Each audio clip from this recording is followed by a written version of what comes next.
We're live. Good evening and welcome to a special meeting of the Northampton School Committee, Tuesday, September 15th, 2020. I'm Mayor David Narkowitz, the chair of the school committee. This meeting is being held as an online Zoom meeting pursuant to Governor Baker's emergency order modifying the state's open meeting law.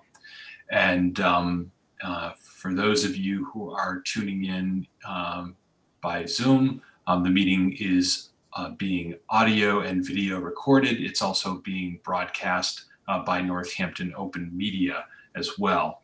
We'll begin by asking the clerk to call the roll of the school committee, please. Member Kaufman? Here. Member Goldman? Here. Member Voss?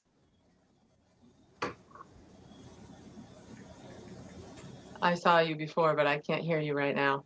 She's All right, here. My space bar didn't work. Member Gold? Here. Mayor Narkowitz? Yes, present. Member Busansky? Present. Member Fallon? Present. Member Seraphy Cox? Present. Member Condon? Present. And Member Levy? Present. All present. Okay, thank you. The next item on the agenda is the public comment period. This is a time that we reserve for members of the public to be able to offer comments on any topic to the school committee. We ask that you limit your comments to 3 minutes. I'll be running a timer and asking you to wrap up when you get to 3. And we also ask if you'll just state your name and where you live for the record. And in this virtual meeting environment, we ask people to raise their hands who wish to be recognized in the public comment. So for those that are attending on computer, that's as easy as, from your participant menu, just clicking on the little raise hand icon. If you're calling in via telephone to the meeting, you need to use the star functions to do that. And I believe that's *6 to raise your hand. So I'll ask folks who want to raise their hand. I also just want to ask everyone if you're to mute themselves during the meeting, and obviously respect the time so that everyone has an equal opportunity to speak. So the first person that I see with their hand raised is Deborah Keish, and I'll ask Deborah to unmute herself and 3 minutes to speak.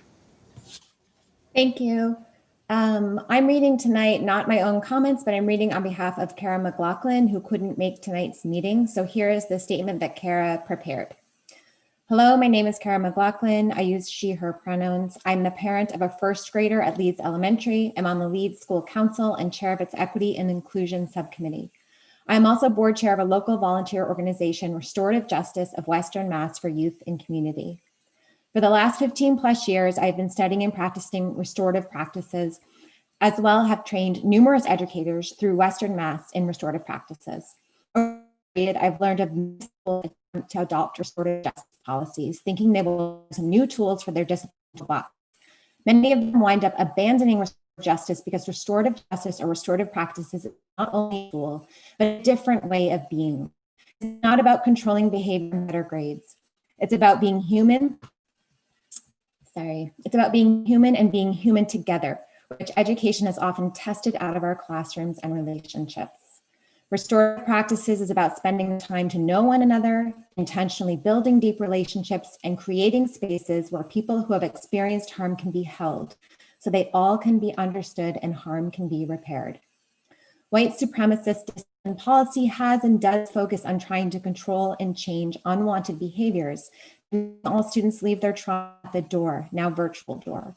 When we adopt a restorative philosophy, we understand that relationship and community building will do more to positively change a student's behavior than a suspension ever could. If we are to be restorative, we must prioritize relationship building. I understand this year's professional development is focused on becoming trauma-informed, and the school committee has stated your commitment to anti-racism. If NPS does restorative practices well, It will be an anti-racist policy and initiative, as well as being trauma sensitive. Thank you for this opportunity and your attention. Thank you very much for sharing those comments with us tonight. The next person that has their hand up is Noel Rayleigh. Noel, I'll ask you to unmute, and you have 3 minutes. State your name and where you live. Thank you. I'm Noelle Rayleigh. I live in Florence. I'm the parent of incoming 9th and 11th graders, and I'm a member of REAL.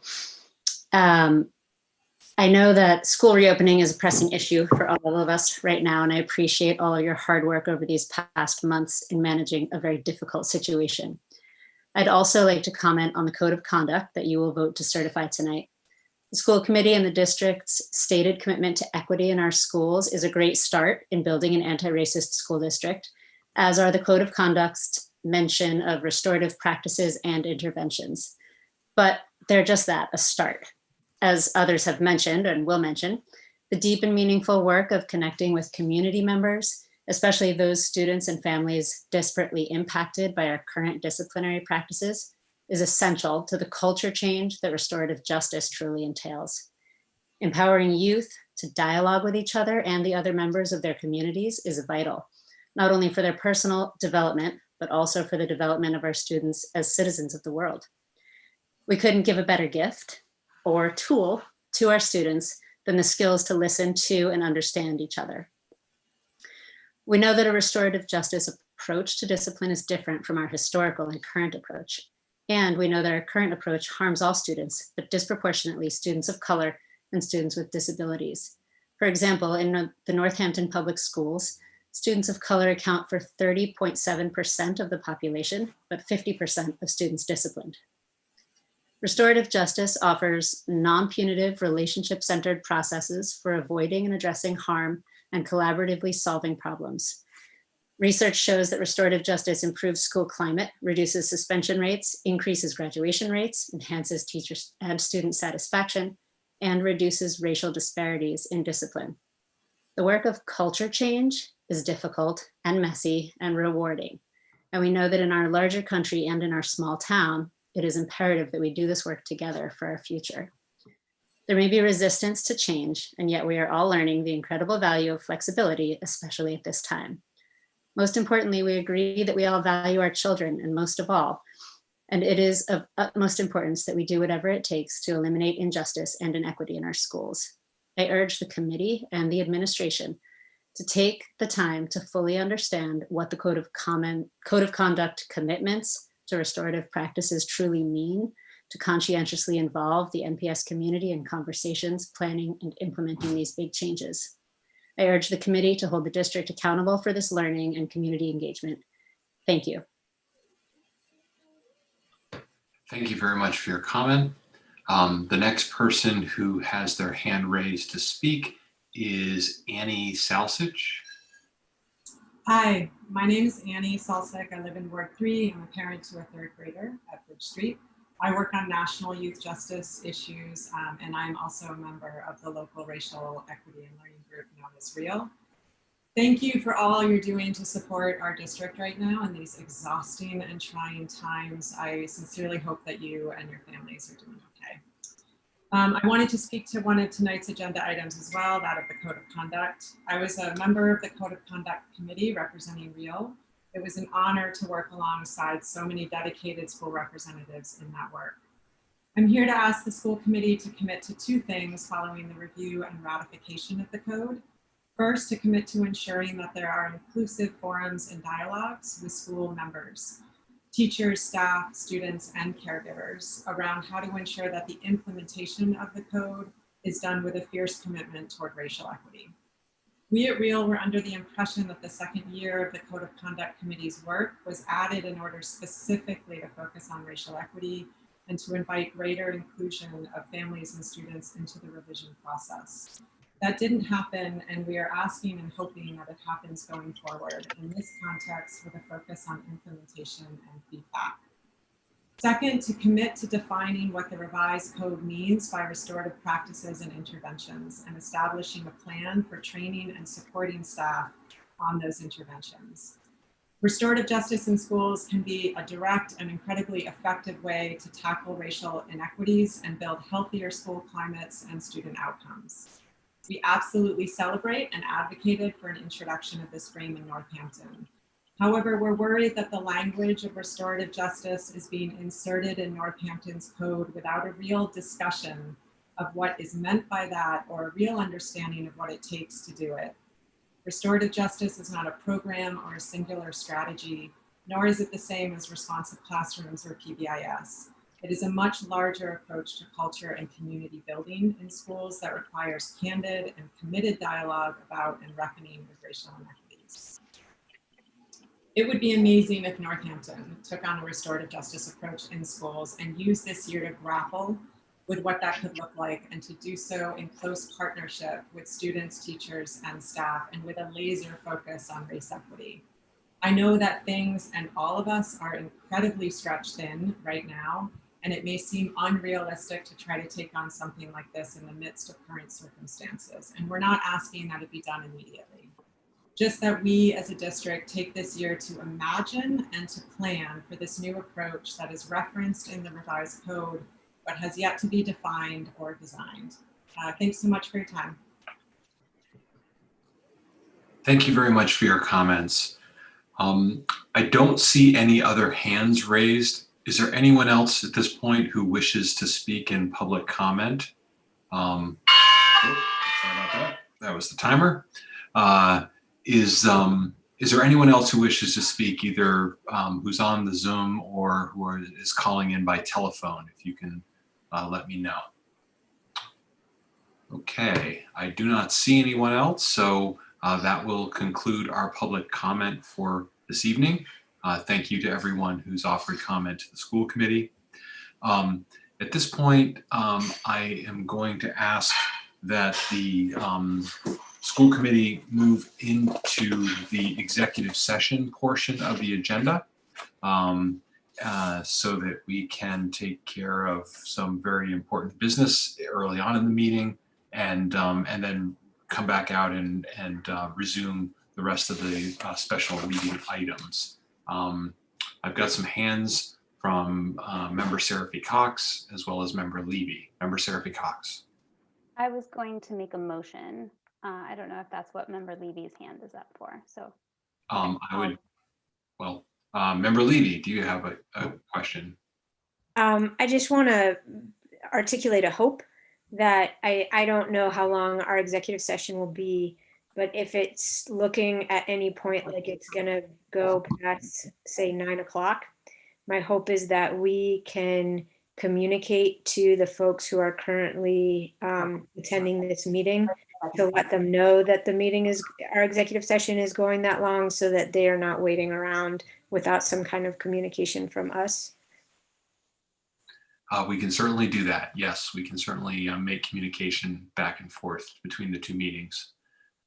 Which we were able to do that on Thursday too. They were communicated with. It was difficult to give them answers because there was no way to say when executive session was going to end, but just to thank them for waiting.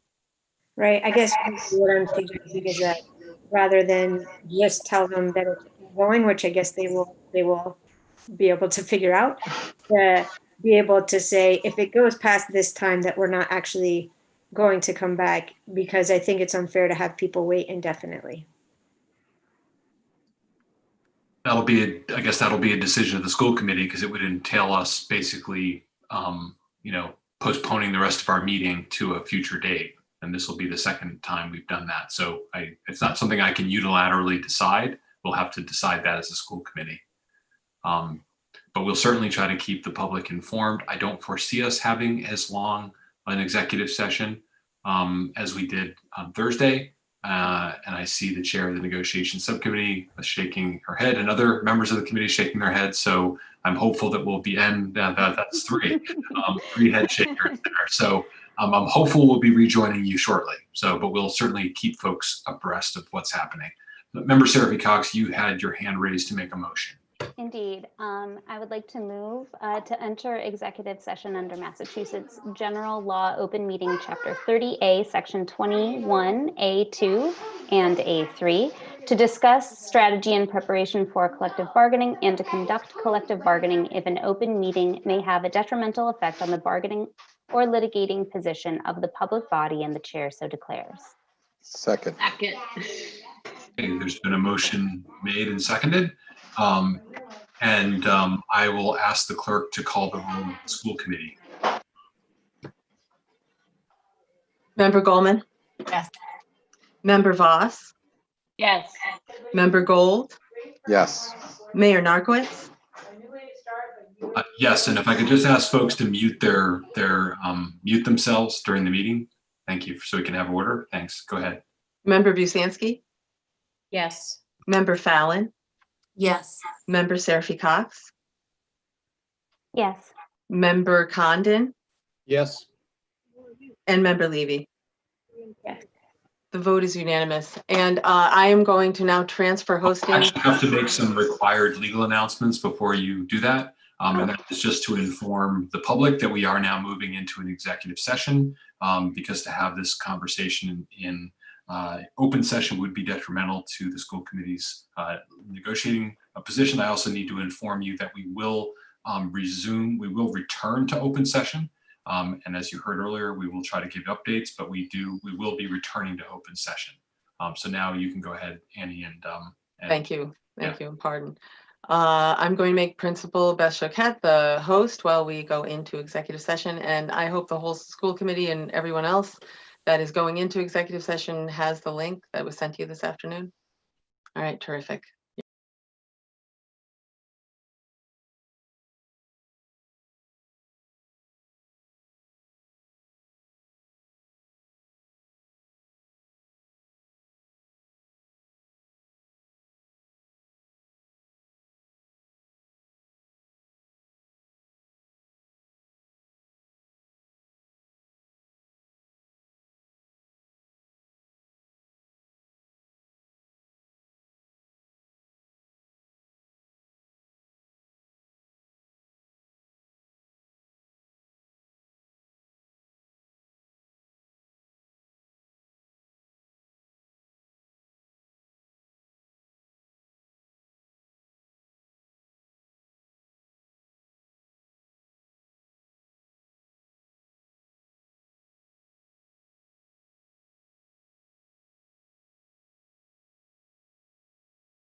We are live again. Hey, this is Mayor David Narkowitz letting folks know that the school committee is returning to its open session special meeting. We were just in executive session and we've now come back into open session, and we'll resume our regularly scheduled agenda. We would normally move, we've completed the public comment period. We would normally move to announcements, but I am going to make a slight adjustment in the agenda at this point, and I'm going to ask us to take up in section 6, old business, item B, which is a vote to ratify the memorandum of agreement between the school committee and NACE. And I would ask for a motion from our chair of the negotiation subcommittee to take that up. Thank you. I would like to move ratification of the memorandum of agreement by and between the Northampton Public Schools and the Northampton Association of School Employees.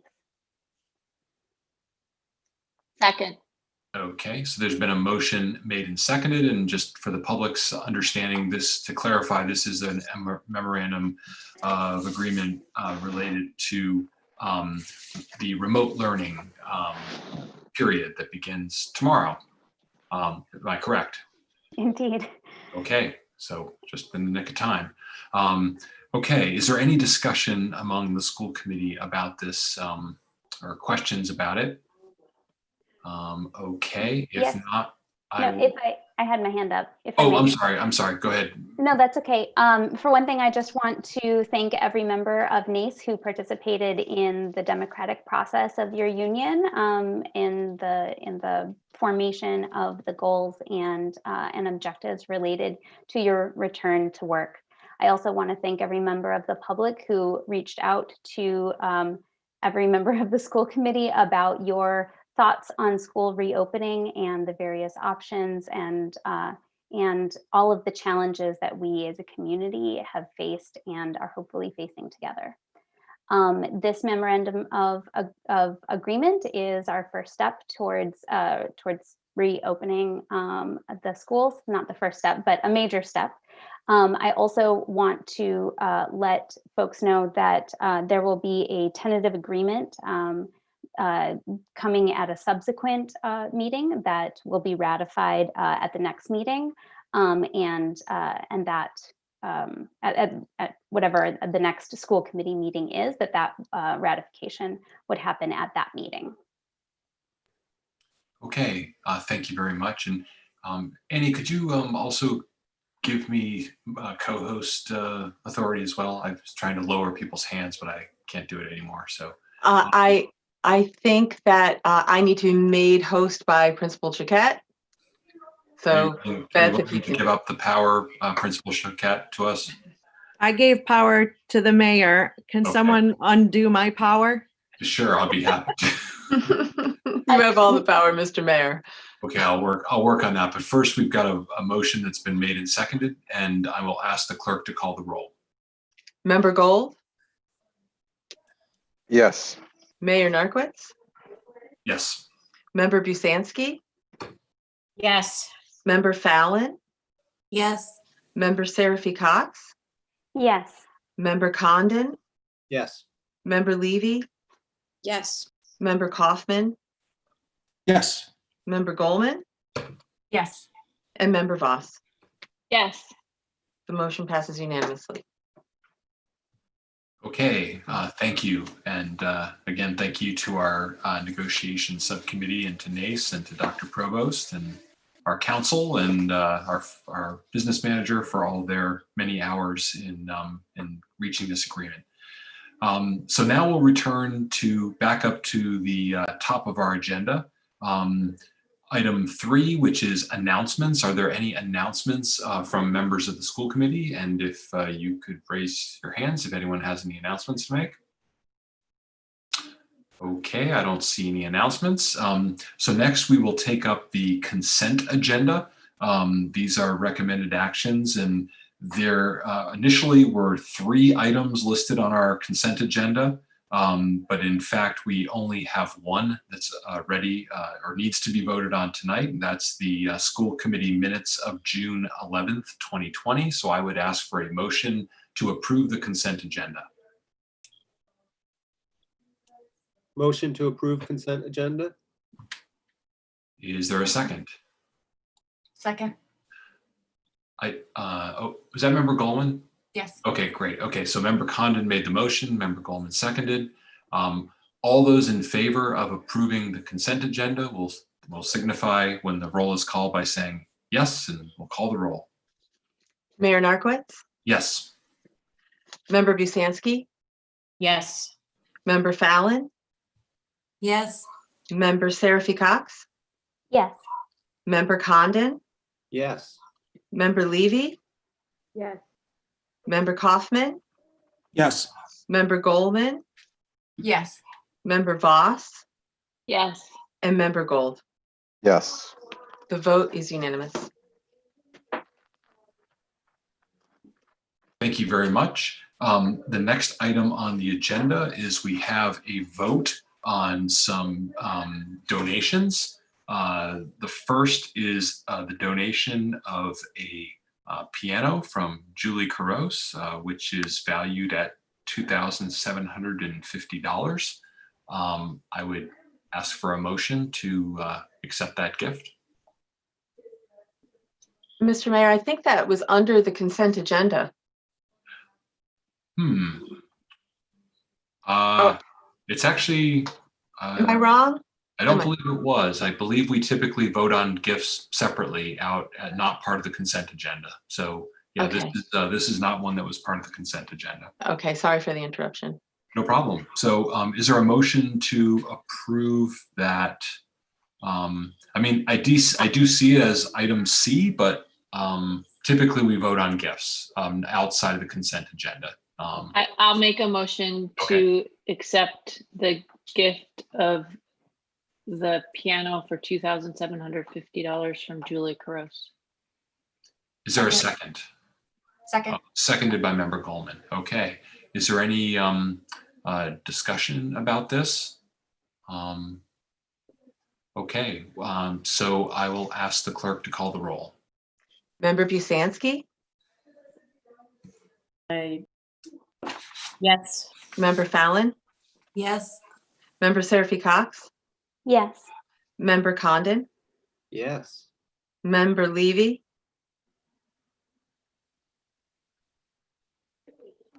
Can you hear me? Yes. Oh, Member Goldman. yes. Yes. I heard you, Member Levy. Thank you. Member Goldman, yes. Member Voss, Yes. Member Gold, Yes. and Mayor Narcoitz. Yes. The vote Thank you, is vote unanimous. yes. And thank you. Okay. So the next item is a donation of $30,000. Project Lead the Way. And perhaps John or Cami want to just give us some background on this. Sure. So you may recall from the time of the budget, we were requesting a grant from Project Lead the Way in order to launch a program at the high school, which would be a continuation of the program we have at the middle school. It actually comes in the form of a gift. So this is the startup money for Project Lead the Way, which is being initiated this year at the high school. Who does the gift actually come from? It's from the foundation or? I think the organization is actually called Project Lead the Way that provides the gift, the grant. Maybe Cami can correct me on that if I'm wrong. That's correct. Okay, great. So I would entertain a motion to accept this donation from Project Lead the Way. So moved. Okay, is there a second? Second. Okay, so the motion's made by Member Goldman, seconded by Member Kaufman. Any further discussion? I'll ask the clerk to call the roll.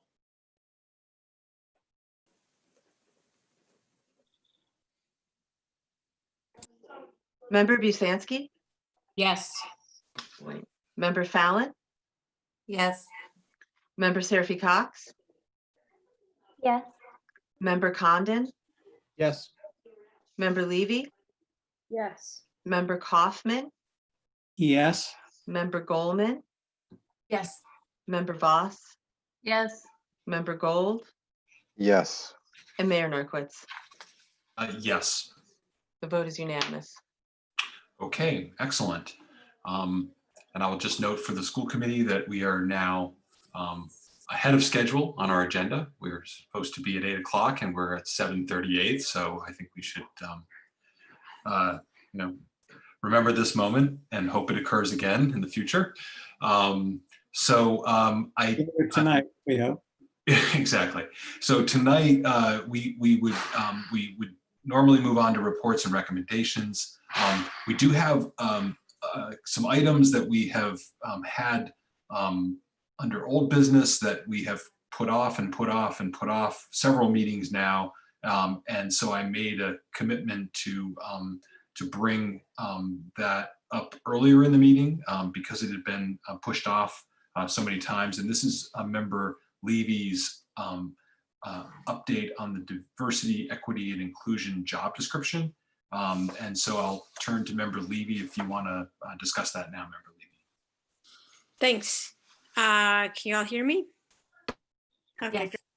So the idea, like many months ago when we first talked about this, was to be more intentional about the skills and abilities that we're looking for in our candidates, and also to then be able to, if those are articulated in the job description, to then have those directly impact the job ads or job postings, and then directly impact the search processes themselves. So that if those competencies are a part of the job description, it makes it much easier for search committees to be able to infuse them into the search process.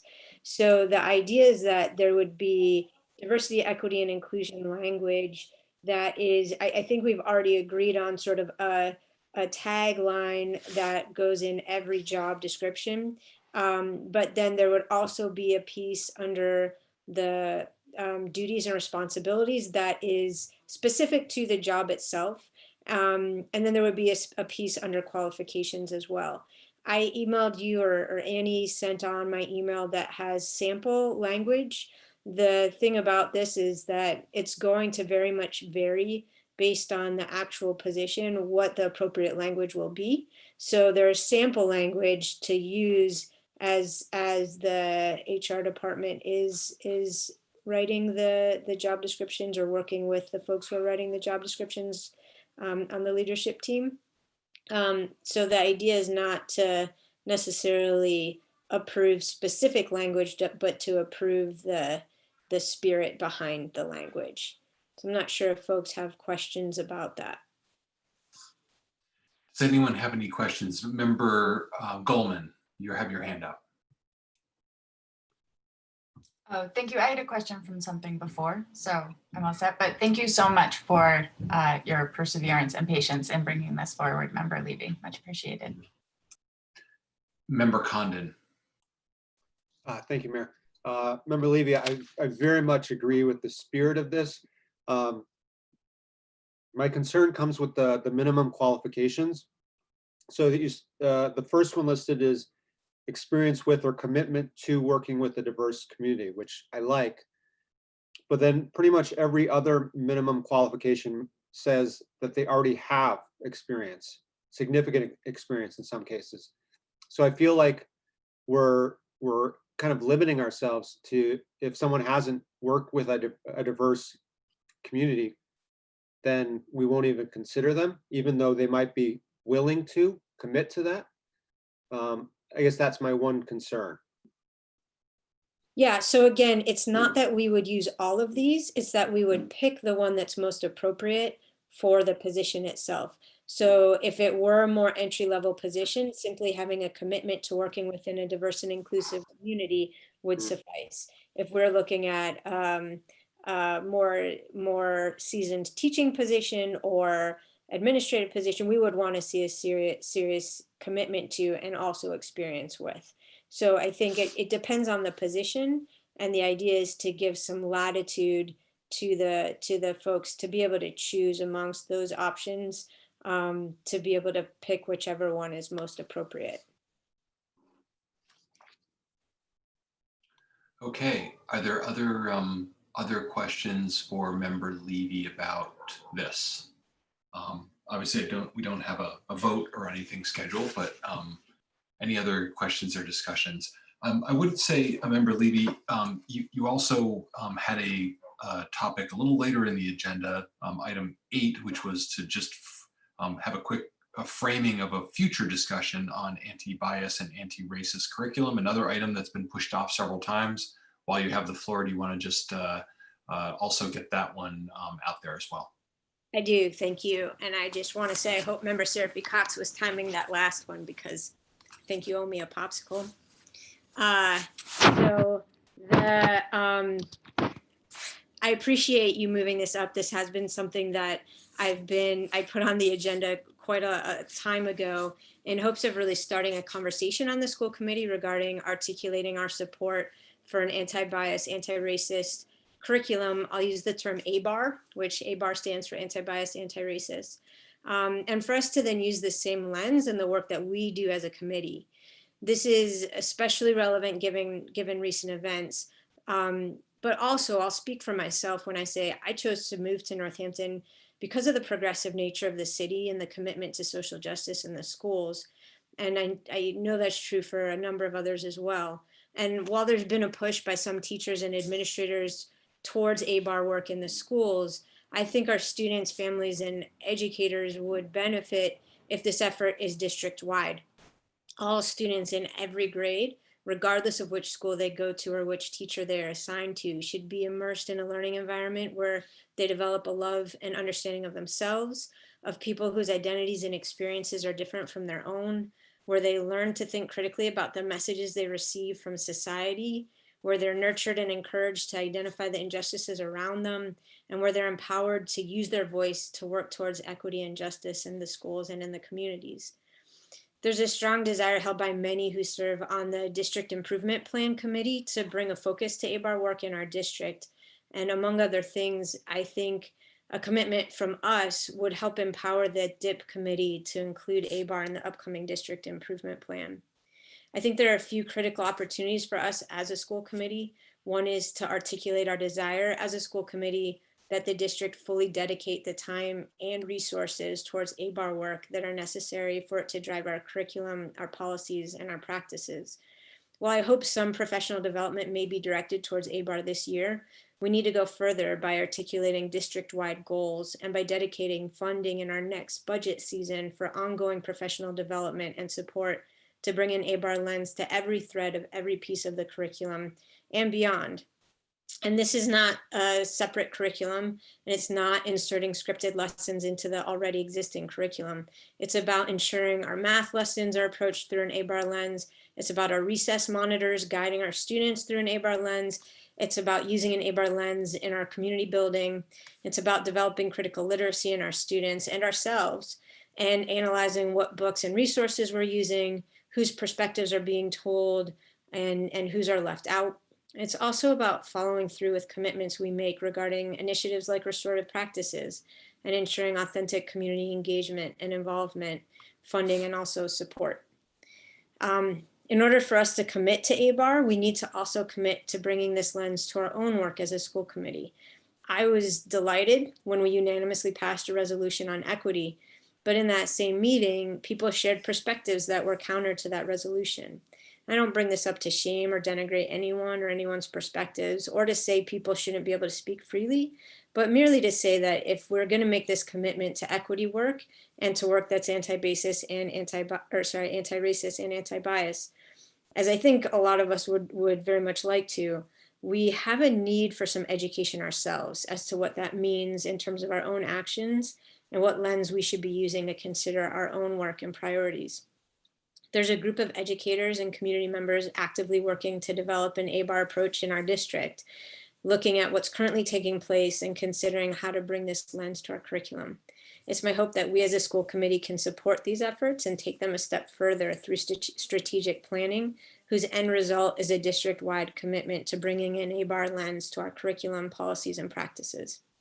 My hope is to hear your thoughts and if it so pleases the committee, to come back with a more formal plan to submit for approval. This plan could involve a working group, which may or may not formalize the group that's already working, depending on their desires, but which assesses where the district currently is, sets goals, and creates an action plan that could be supported by next year's budget. I think this could have significant success if the weight of the school committee is behind it. But again, I'd appreciate your input. Is this something you think is worth pursuing? And do you have any questions to clarify? Are there any questions for Member Levy? And again, this is one of these items on our new agenda format that's really, again, to get feedback on ideas that members have, to put something on a future agenda to be able to have a more substantive discussion about it. So, so providing Member Levy with some feedback, brief feedback tonight that could then frame a more substantive discussion of something brought to a future meeting would be helpful. Member Fallon. Thank you. Thank you, Member Levy. I really appreciate everything you had to say, and I am completely supportive of doing this work. What I guess I want to say is I think what you were saying about parsing it out or breaking it down, I think to make it manageable for us, it would be helpful to sort of divide it up into various areas, like this is the policy area, this is this, this is that, to sort of organize the work and then be able to have kind of an overview so we're not working in isolated areas.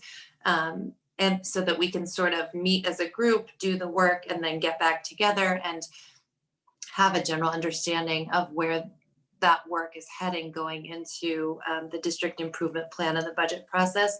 So I know our school committee, the quarterly meetings are generally devoted to this student achievement. I think that that is actually tied fairly intimately with this work in many ways. And so that would be my suggestion, is that we maybe as a committee try to meet and discuss how we will divide up this work and the best way to manage it, because I do think it's worthy of discussion, but I don't know what my colleagues think.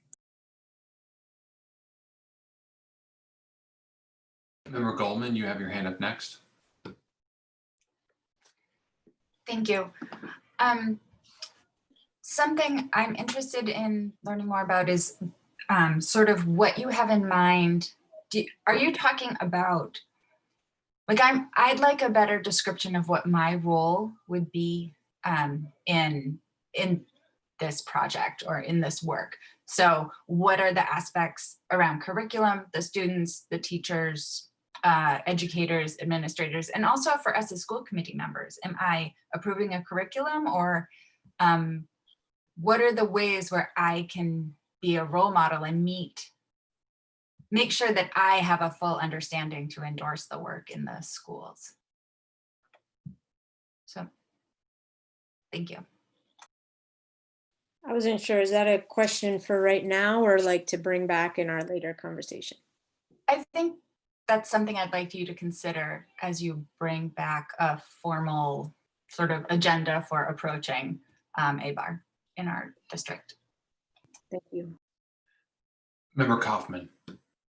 Yeah, I'll just say real quickly, thank you, Member Levy. That was an incredibly well thought out and nice presentation. We don't, I'm trying to think back when we've done this before, where a member just kind of has a real passion for something and brings it for a preliminary sort of guidance before putting in an extensive amount of work. But I compliment you, and we're gonna, if we're gonna move in this direction and we're gonna lead, we're going to need somebody to put in a lot of work. This is not going to be easy, but I suspect you are the right person for the job, and you have a passion for this, and you have the experience with this. Just a vote of confidence in you, and thank you for bringing it up.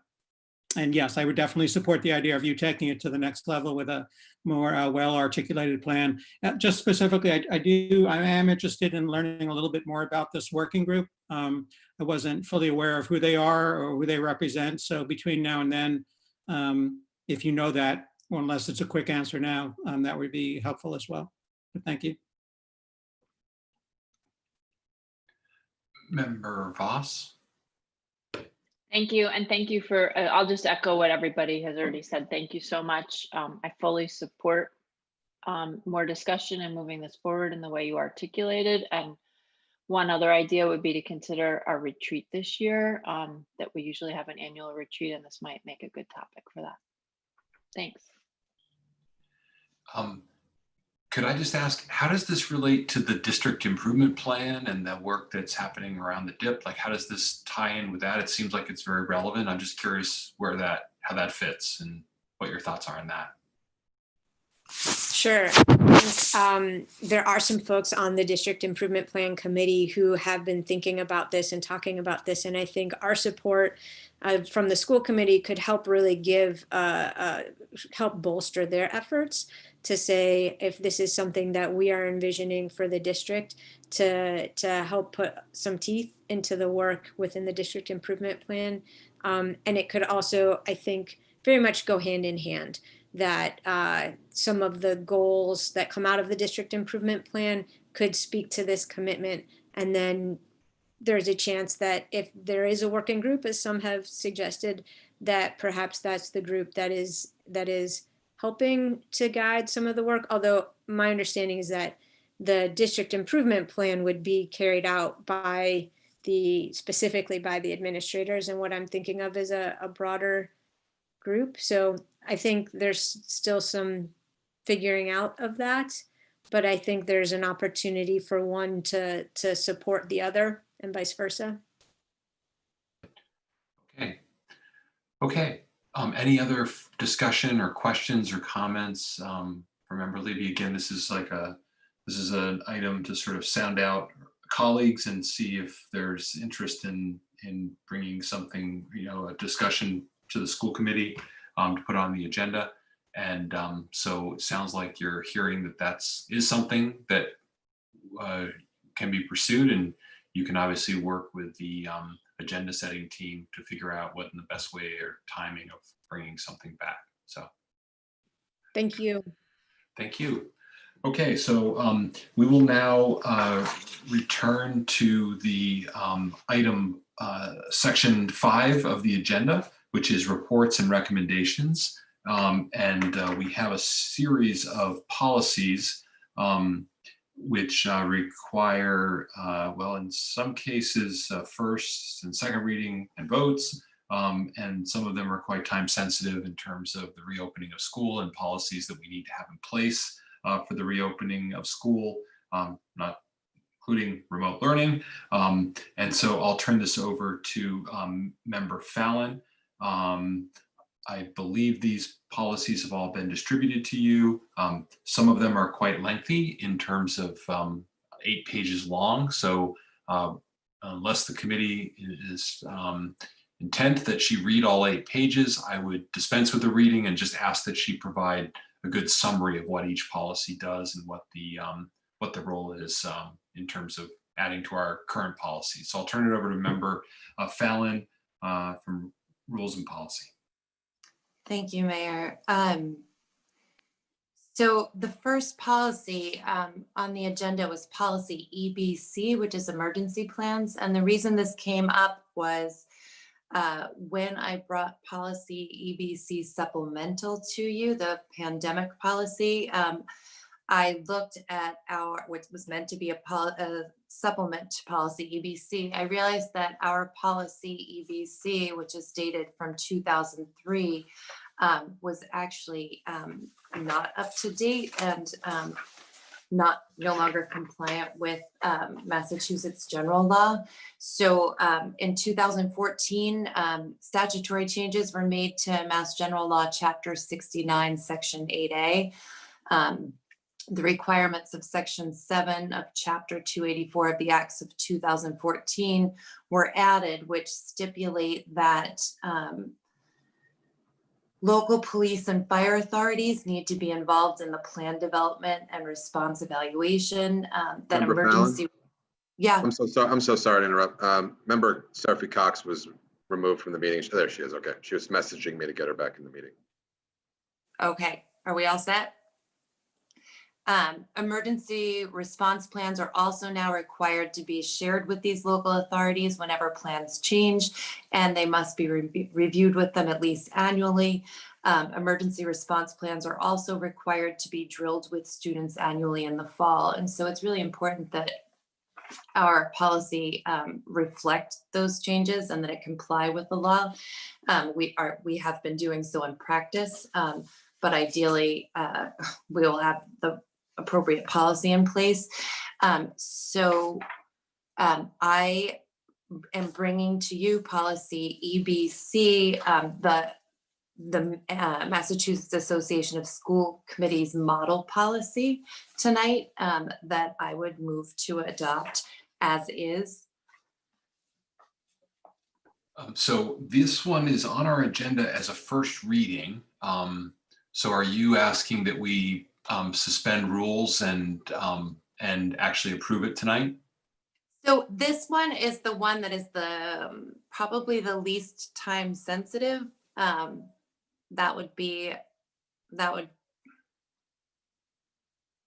mean, it is not in compliance with Massachusetts general law, but it's the only one that could theoretically wait for a second reading next month, on the 24th of September. Okay. Well, you are moving it to approve. Sorry, yeah, So I was just trying to understand the context of your motion. Yeah, so I'm sorry. I'm bringing this to you at a first reading. Okay. It is not on the agenda for a vote. Okay, fine. So I guess my question would be, does anyone have any questions about EBC before we move on to ACAB? I don't see any, so we'll consider that as having been a first reading. Okay, so next up, these are actually really sort of emergency policies. So the U.S. Department of Education adopted new Title IX regulations, which went into effect on August 14th. Our current harassment policy, policy ACAB, does need to be updated. I will tell you that the model policy that the MASC had issued was problematic in that if we were to substitute our current policy with the model policy that the MASC issued, it would eliminate the harassment protection for staff, as the new model only applies the protection to students. The Title IX policy does protect staff. I'm discussing both policies right now to give you sort of a background. The Title IX policy does protect staff if we adopt the Title IX process for both grievance procedures and investigations.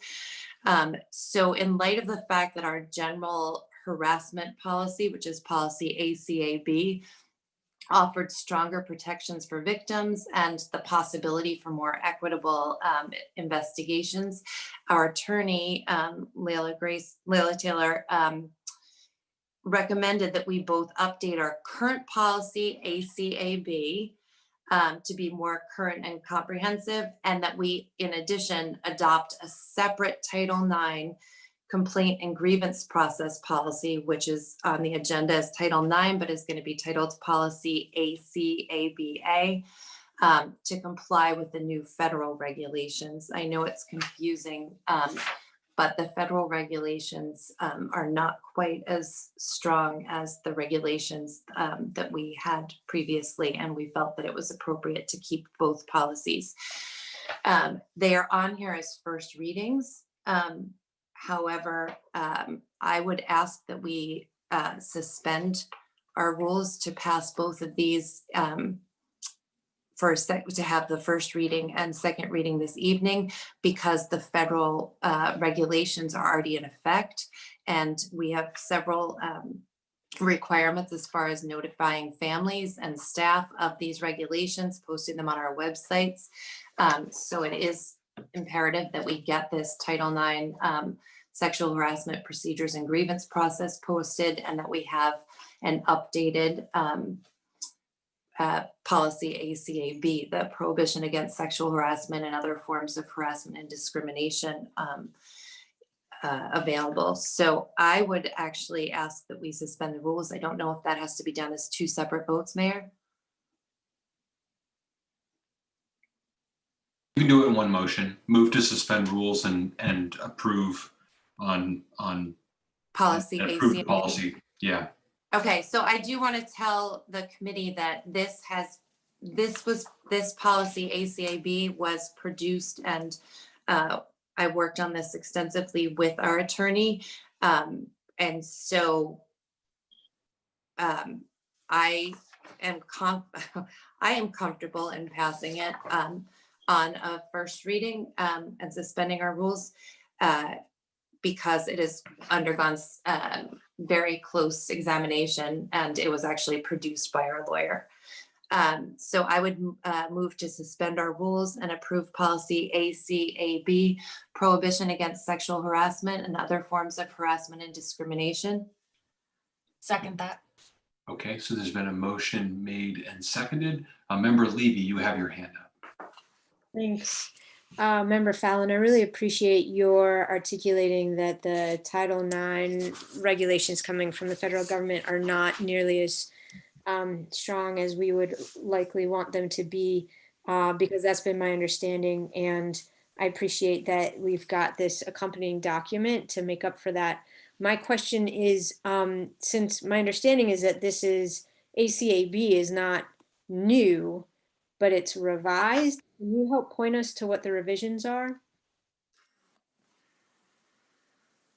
Are there a lot? Are there a few? Are they substantial? Are they grammatical? If you pull up the old policy ACAB, I'm sorry, I did not highlight them for you.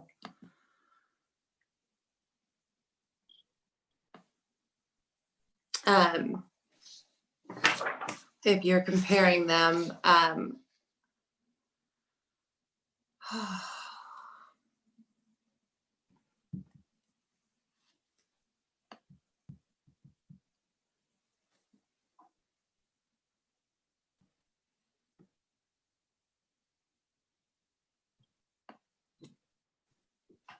sorry, I'm going through and trying to identify them. I don't have them highlighted myself.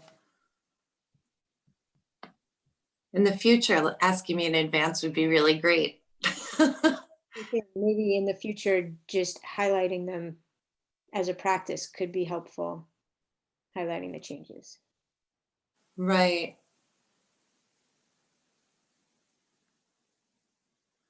Yeah, I think that you guys can always compare the two documents side by side yourself. Obviously, all of our policies are online on file. But looking at the two, it would appear that for the most part, it's adding in the Title IX language and updating the references and adding in the new federal regulations, updating the legal references and the cross references. And I think that that's pretty much it. Okay, thank you. I didn't mean to put you on the spot. I mostly just wanted to know if there were like major substantial changes that we should really be thinking about, or if it was really just minor changes to comply with the law. So. No, it was mostly, and we had gone and added in language and discrimination, if you recall, around pregnancy and pregnancy-related conditions, and that needed to be updated. That wasn't in this particular policy, and so we added in the language. It was originally just a sexual harassment policy, and now it's a sexual harassment and other forms of harassment and discrimination combined. And so that language was also included in there, our language from our other policies against discrimination on the basis of those protected classes. Member Kaufman, you have your hand raised next. Oh, sorry. I'm sorry. I had one other piece. Okay. My question is, and I'm looking to see if it's here. But I would love to see written into the policy that we prohibit harassment or discrimination based on the real or perceived, and then all of these different protected classes. And feel free to tell me to read closer if it's already in there and I've missed it. But I think, again, protecting folks from discrimination, not just because they hold those identities, but because somebody may perceive them to hold those identities, is important.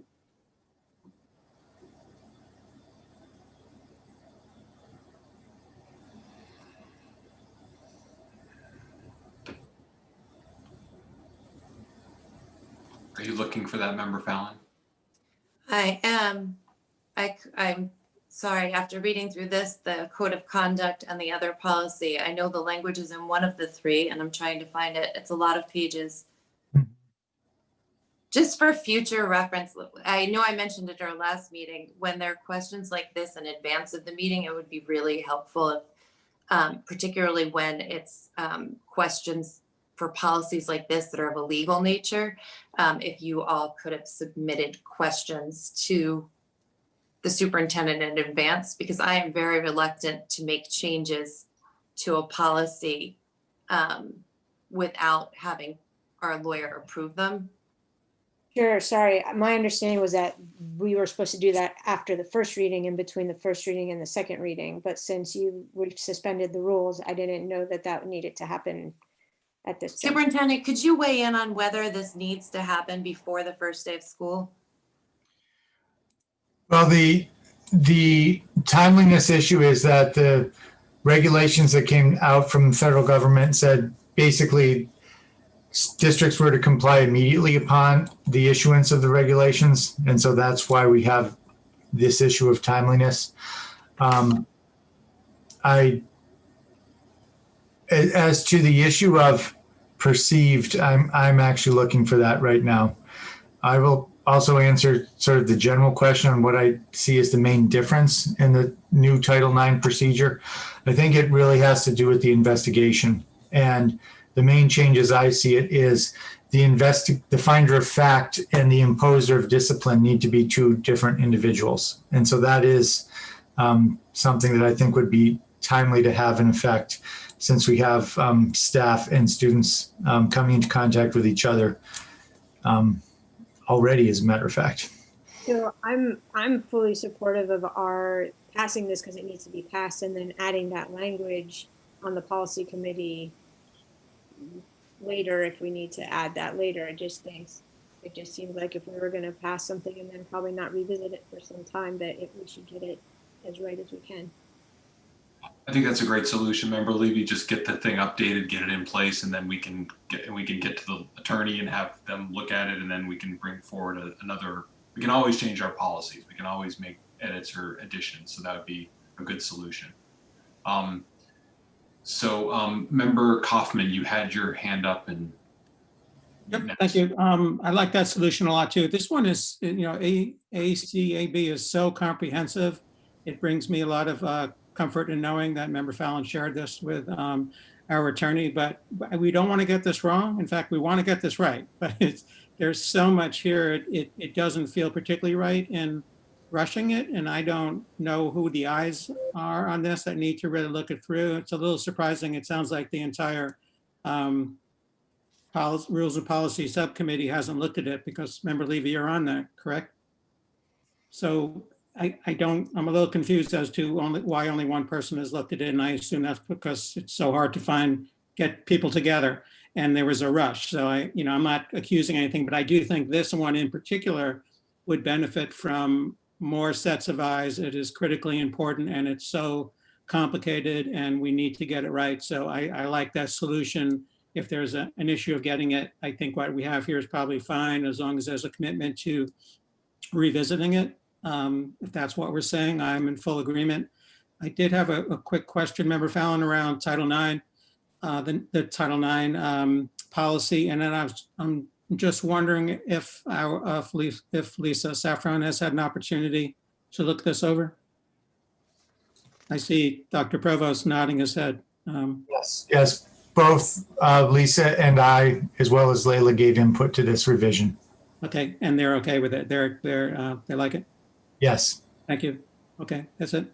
Just to be clear, Member Kaufman, this came to you, this came to you and the mayor and the superintendent as the agenda setting team as a question. I brought it to you when I said, just so you all know, it's August 13th and the federal the federal regulations go in effect tomorrow.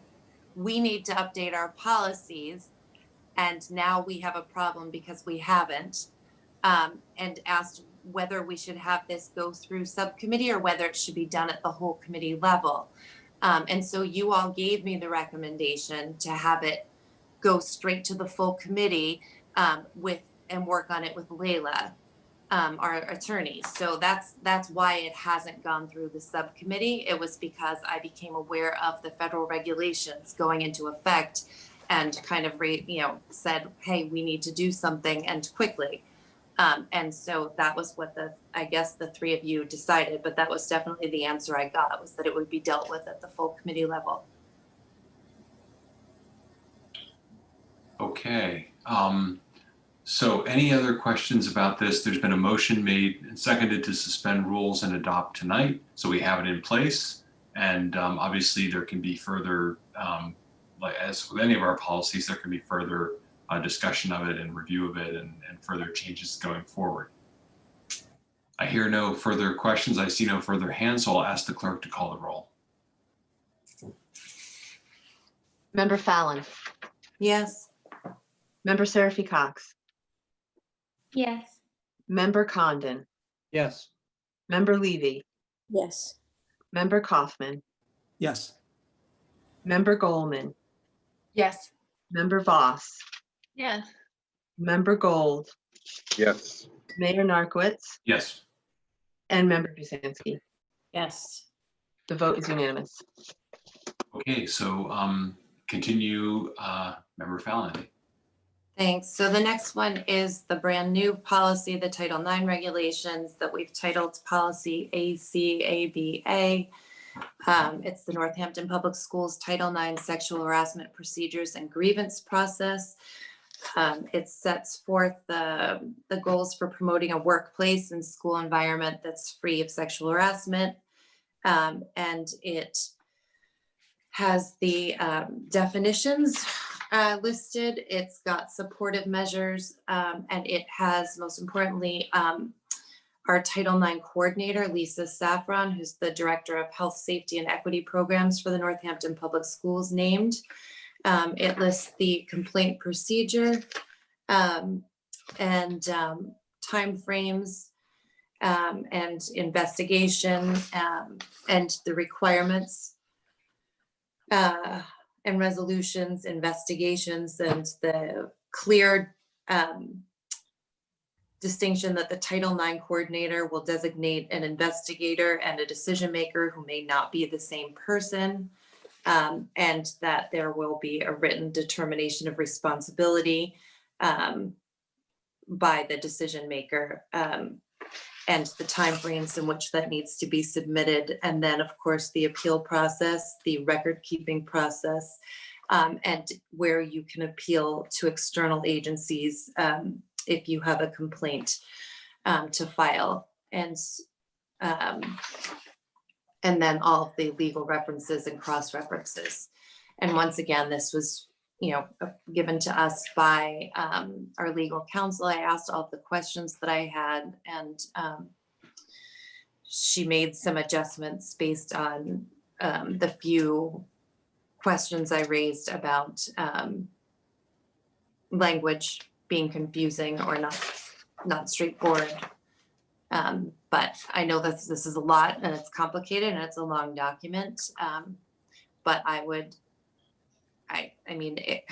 we were supposed to have this on the books as of August 14th. School starts tomorrow. I would move to suspend our rules and pass this on the first reading.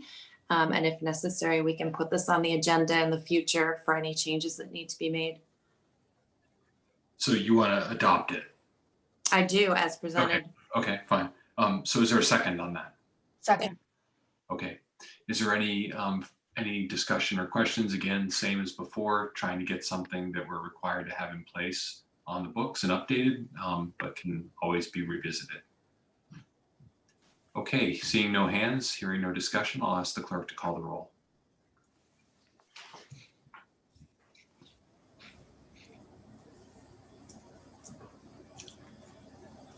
Member Seraphy Cox, Yes. Member Condon, Yes. Member Levy, Yes.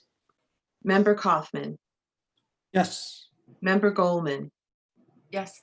Member Voss, Yes. Member Gold, Yes. Mayor Narcoitz, Yes. Member Busansky, Yes. Member Fallon. Yes. The vote is unanimous.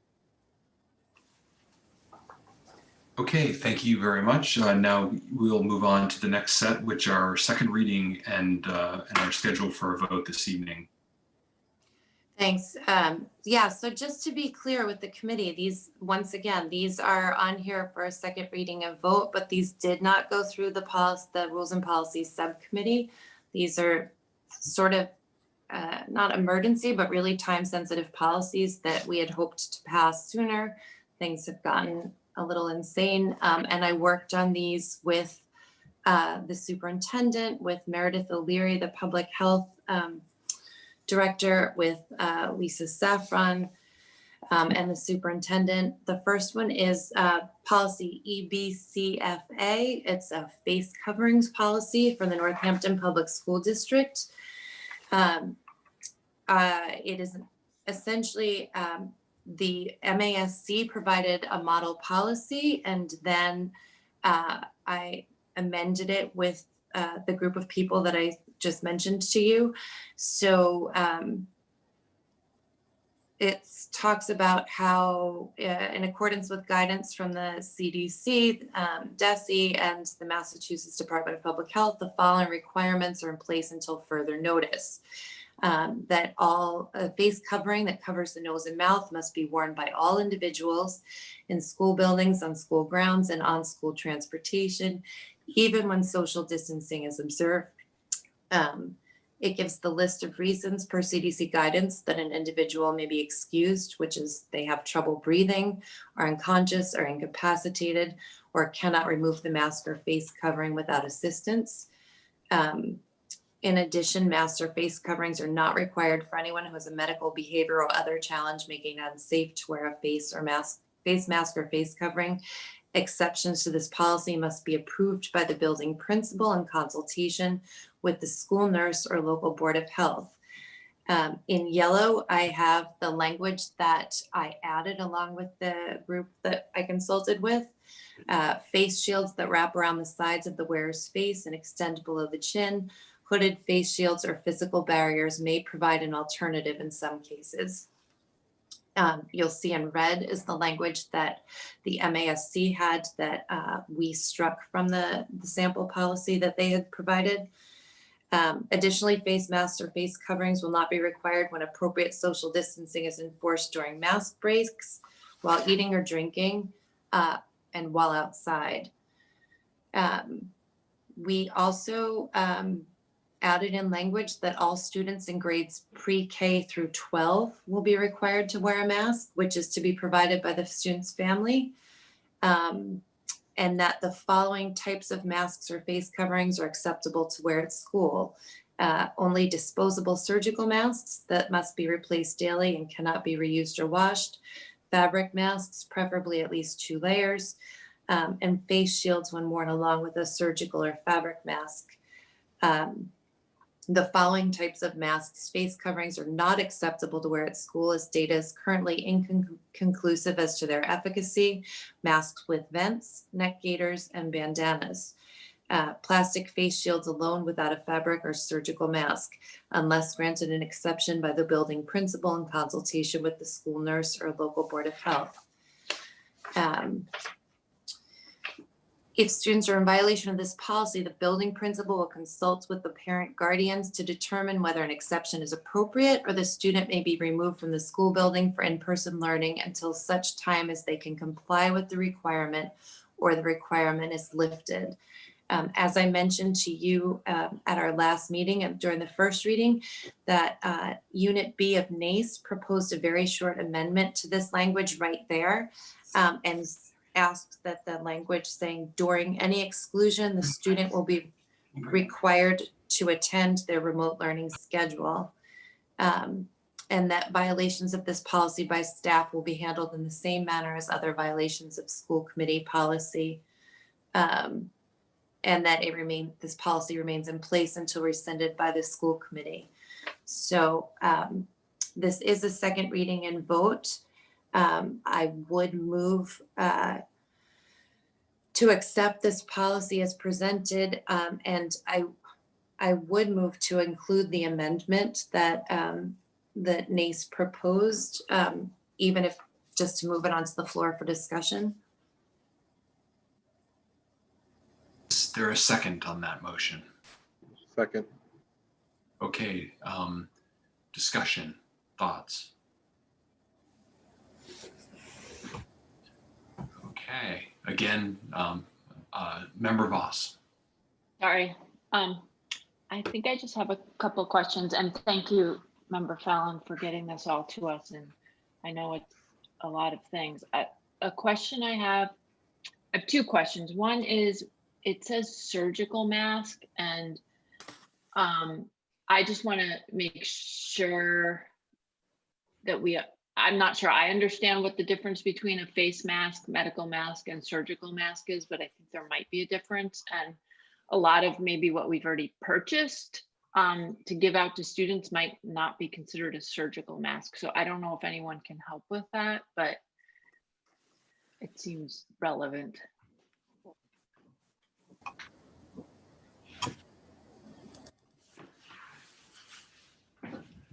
Mayor John has the superintendent has his hand Dr. up. Provost. Thank you. Yeah, so the original version of this said a blue surgical mask.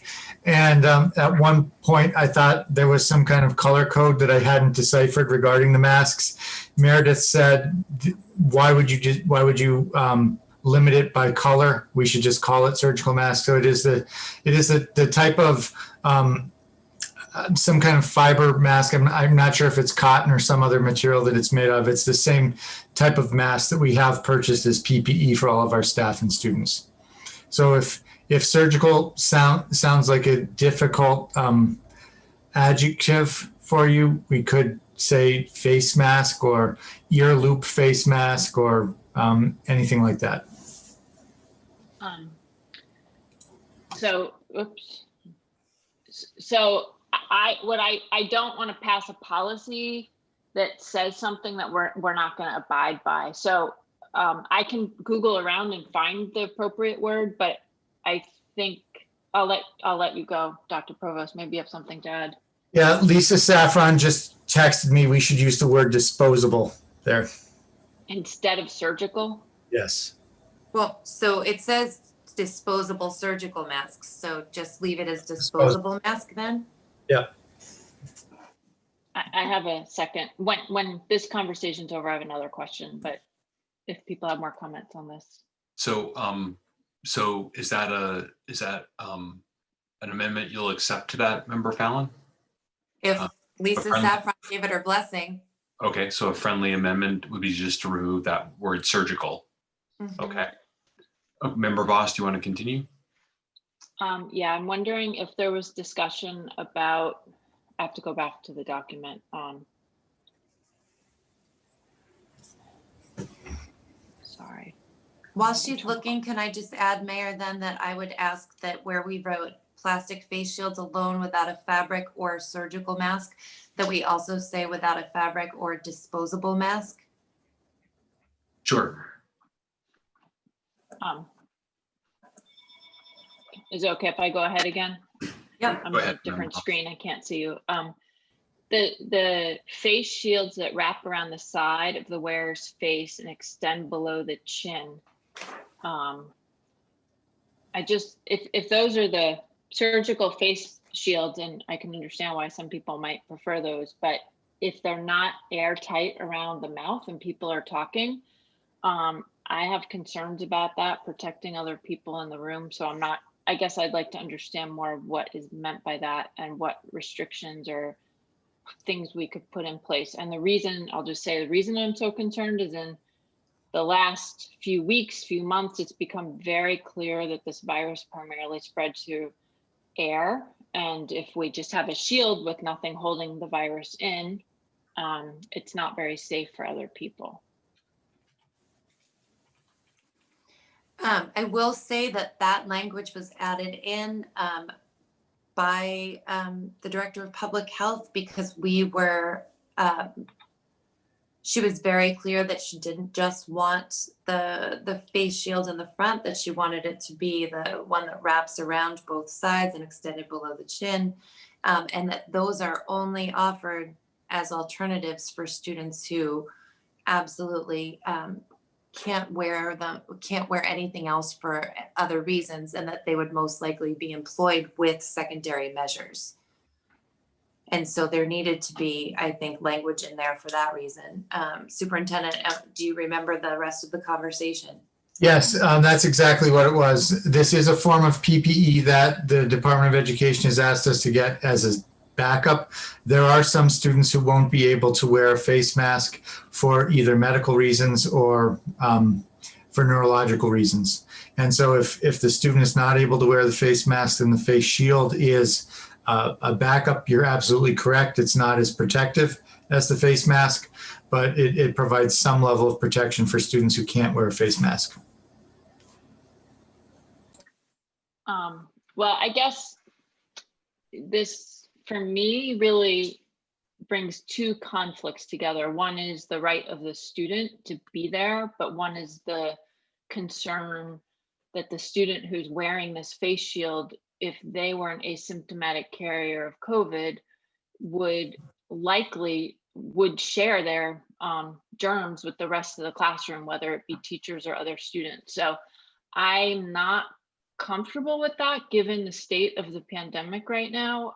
I guess I would rather see an alternative such as that student would be, I don't know, barriers like talking on an iPad, but not in a room with other people for extended periods of time and being outside. It's not ideal for anyone. I don't know if Attorney Taylor has any comments. Maybe we have to pass this, but I'm expressing a concern with that piece of it. I don't believe Attorney Taylor's on the call any longer. Okay. I do remember from the conversation that this, like I said, that this was one of those things where we need to be able to provide an alternative to the mask for students who absolutely can't wear a mask but have a right to be in the school building getting their education. And so I think that there, we had discussed whether that would be, whether we would have to use, I'm sorry, what do you call the plexiglass dividers plus a face mask? Like there would, these are the absolute exceptions that are only granted with either the school nurse or Meredith O'Leary in consultation with the principal. But there needed to be language written in there that those exceptions need to be made for those students who can't wear a mask. I guess I'm just putting this out there. I'm struggling with it still. Can during the remote phase, another exception could be remote, as much as possible remote support as well. And I don't know if it belongs in this policy or where, but for us to have a policy now that we know how this spreads that enables a mask to not be tight remains problematic. I don't know how to fix, I don't know what to suggest. Maybe somebody else has an idea. Dr. Provost, do you have your hand up? I do. So the general rule with all of these situations is if the student is not able to provide as much protection for the staff member by wearing a face mask, then the staff member should use enhanced protection. As we've said, the standard issue for most of our staff working in person with students is going to just be a face mask. But if they're working with one of these students who is unable to wear a face mask, that's when we go to some of the other types of PPE that we have purchased but haven't really planned to distribute. So you may have a teacher wearing an N95 mask at that point, as well as a face shield, in order to compensate for the fact that the student that they're working with can't wear the face mask. They might have a plastic barrier between them and the student in order to compensate for the fact that the student's not wearing the face mask. So in all of those situations would be things that we'd go over with the health staff in the school to make sure that we were doing as best we could to compensate for the student's inability to wear a face mask. Thank you. That's reassuring. And I guess I'd like to add to that, would we not have the student without the face mask in a classroom with other students? How would that work? And if that student was in a classroom with other students who were wearing face masks, would the families be made aware of that? Or would we protect those other students with, say, N95 masks? I appreciate the fact that you could protect the other people in the room. I hadn't thought of that, and I agree with that for the staff. So I think as a practical matter, at least during the remote period, these would be students who'd be seen one-on-one, because it would be very impractical to try to provide the rest of the students in the space with the same type of protection that I just described. Okay, thanks. Okay, so is there any other questions at this point? Again, we are trying to get a face covering policy in effect. We've got a motion made with a few tweaks to remove the surgical references and add disposable or clarify the disposable. Is there any further question or discussion? Member Fallon. And number 3, we also need to replace surgical with disposable. Okay, so essentially a search and replace for Thank you. surgical Yeah. and disposable. Okay. Member Voss, you have your hand up again.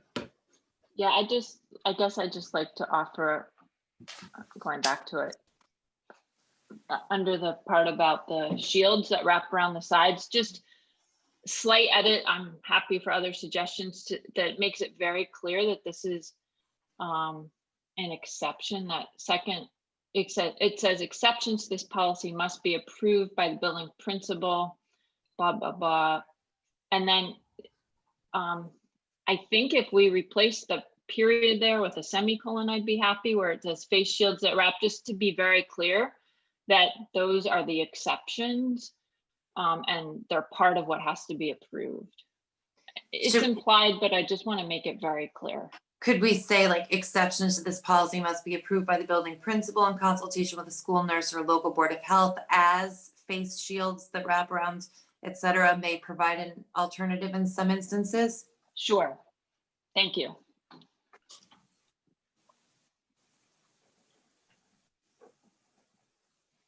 Okay.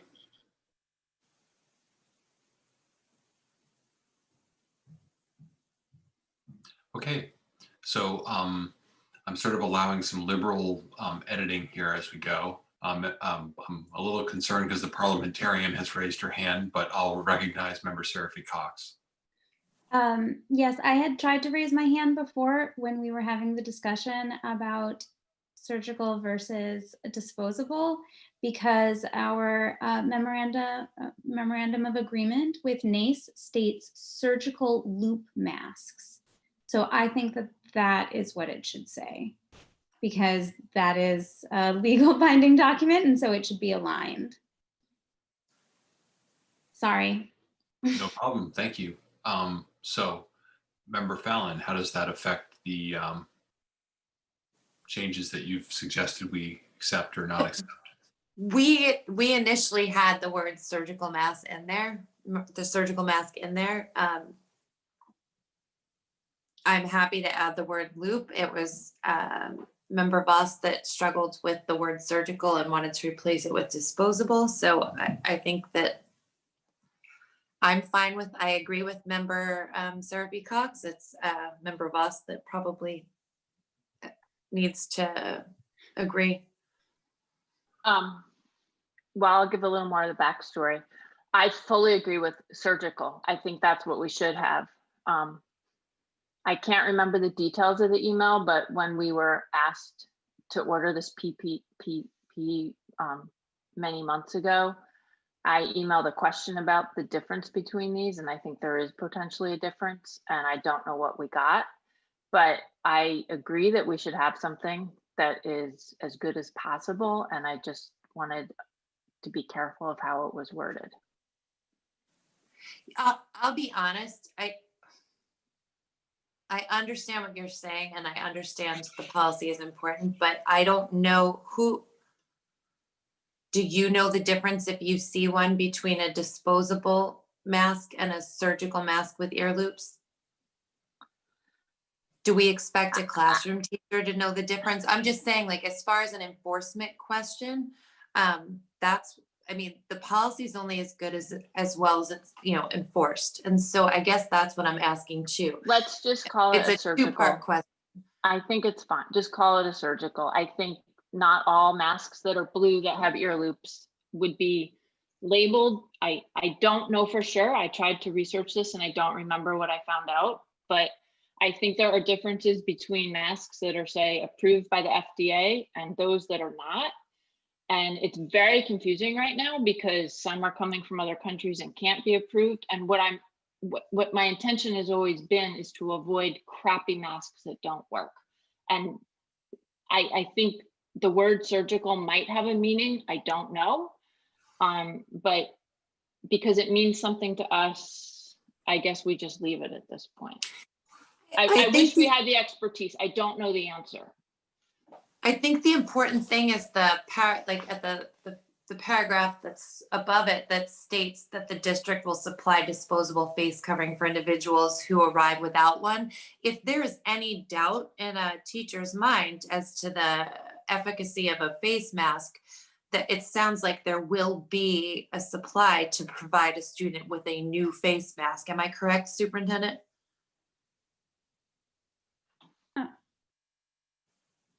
Oh, he's gone. He's unmuting. Yes, we've ordered about $130,000 worth of PPE at this point. Right. So I feel like that's another kind of layer of safety. If anyone doubts whether a store-bought mask that is a surgical mask is appropriate, that they can always replace it with one of our masks that we know is a surgical mask. Okay, so I think we're back to where we started. So we're going to leave in surgical now, it sounds like, not take out surgical from your original.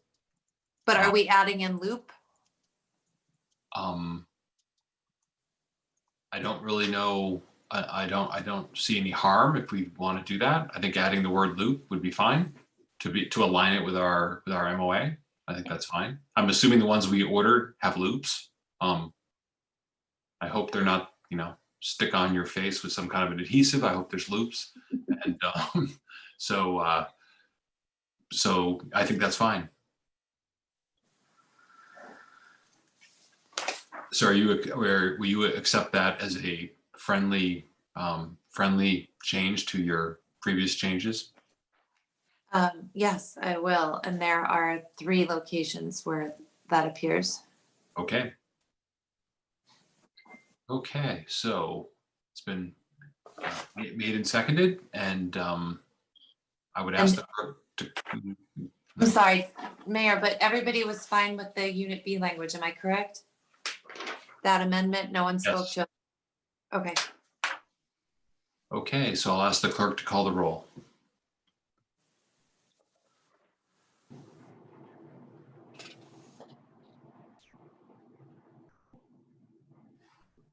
Member Condon, Yes. Member Levy, Yes. Member Kaufman, Yes. Member Goldman, Yes. Member Voss, I need to just abstain. I'm not sure. Thanks. okay, Member Gold, Yes. Mayor Narcoitz, Yes. Member Busansky, Yes. Member Fallon, Yes. Member Seraphy Cox. Yes. The vote is 9 in favor and 1 abstention. Okay, so that that is adopted. Please proceed, continue, Member Fallon. The next policy that's up for a second reading and vote is policy IHB-HE. It's a remote learning policy, essentially saying that in the event of a district-specific emergency requiring the use of remote learning, that the superintendent can declare such an emergency and shall, as soon as possible, obtain the approval of the school committee. And that the remote learning plan below will be applicable in cases of disease, weather emergencies, destruction, or damage to schools, rendering them inaccessible, or other extraordinary circumstances, including emergencies declared by government officials, the school committee, or the superintendent. With the pandemic, it became abundantly clear that there was no policy that sort of established the right of a district to say that we could switch to remote learning. And now that we have the capabilities to do so, there should be a policy on hand for if we ever need to in the future, whether, when it's not a statewide emergency. And so this was a policy that was proposed by the MASC, and it concludes all the components that should be included in a remote learning plan and what the priorities should be. So I would move to approve the policy IHB-HE as presented. Second. Is there a second? Okay. Member Seraphy Cox. I just have a question. Does this mean that snow days will become remote learning days? So I'll let the superintendent address that, but it's come up with the commissioner, and I'm I don't sure it think- has. So this is a discussion that we actually had with the alt team this morning. Okay. At a time when we are remote or even hybrid, where we're keeping substantial numbers of students out of school in order to learn remotely, I can't imagine why I would want to burn a snow day for that. So I'm right now, my thinking is, unless the commissioner comes out with a new rule, regulation, or ordinance telling us that we may not use remote learning days in place of snow days, that's what I'll be doing this year. I'm sorry, that we may not use, so you are going to use snow days. I'm saying in the absence of a law prohibiting it, I'm going to use remote learning days instead of using snow days this year. Okay, you mean so that what you're saying is that if we were to go back in person and there is a snow day, that then that snow day would become a remote learning day? No, I said during the remote and hybrid period where we already have remote instruction going on. Okay. I'm not sure that if we're back in person, I can get everyone up and ready to do a remote learning day when I start to see the forecast change. Okay, very good. Thank you for that clarification. You're welcome. Yeah, I think with the objections to blizzard bags, that the question came up whether we could do remote learning days, and the commissioner was not in favor, unfortunately. Were there any more questions or discussion of this policy? Okay, I don't believe so. No hands are up. So you've made a motion. I can't recall if it's been seconded. It's been seconded by member Seraphy Cox. So I will ask the clerk to call the roll.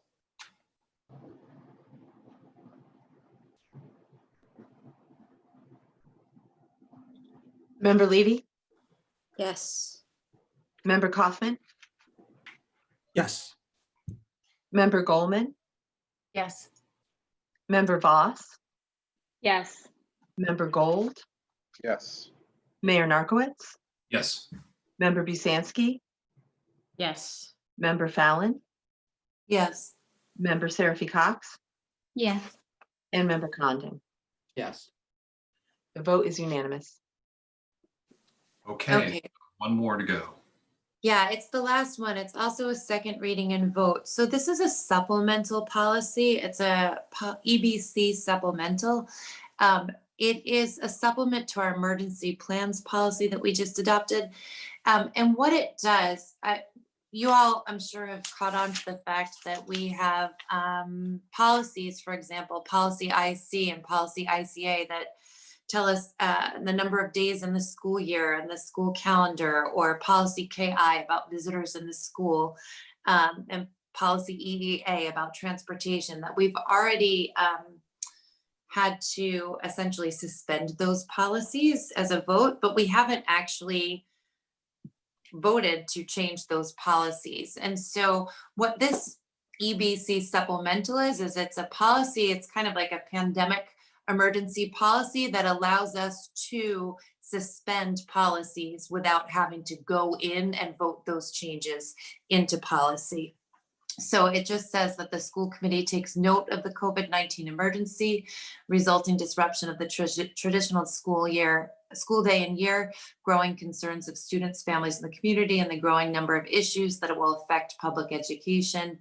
Therefore, the school committee establishes an emergency interim policy to promote public safety, to maintain high and efficient levels of educational services, to ensure support for students, particularly for those at the highest risk educationally, as well as for those at social and emotional risk, to comply with the emergency orders of the governor and adhere to the guidance, to the extent possible, to the guidance of DESE and other agencies of the state and federal government. And so essentially it's talking about how the school committee will approve our final back to school plan, the school reopening plan that we submitted to DESE, and then in collaboration with the superintendent, to make such modifications to the school reopening plan and district policy will authorize the superintendent to suspend, revise, or create protocols to facilitate the safe return to school, which includes a lot of the things that we've already talked about. So I just realized that there is something that needs to be corrected, but I would move to accept this temporary policy,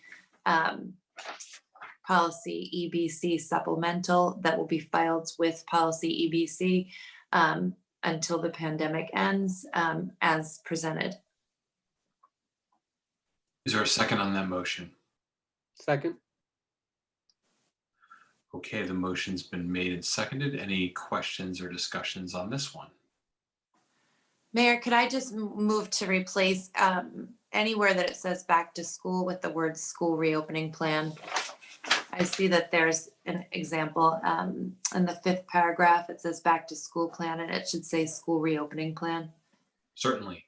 So just a correction there. Okay, any further discussion? If not, I'll ask the clerk to call the roll.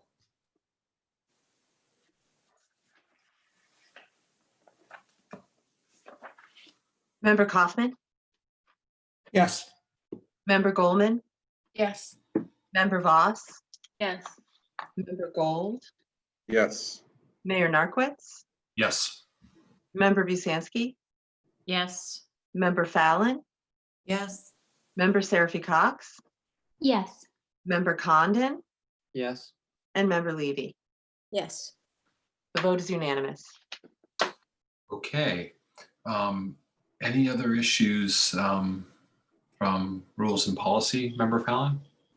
No, hopefully we will get our next meeting scheduled and resume meeting as we used to. So, okay. Thank you. Thank you for getting all these for us the way in sort of an unorthodox manner, but everything we seem to do during COVID-19 is unorthodox. Member Seraphy Cox.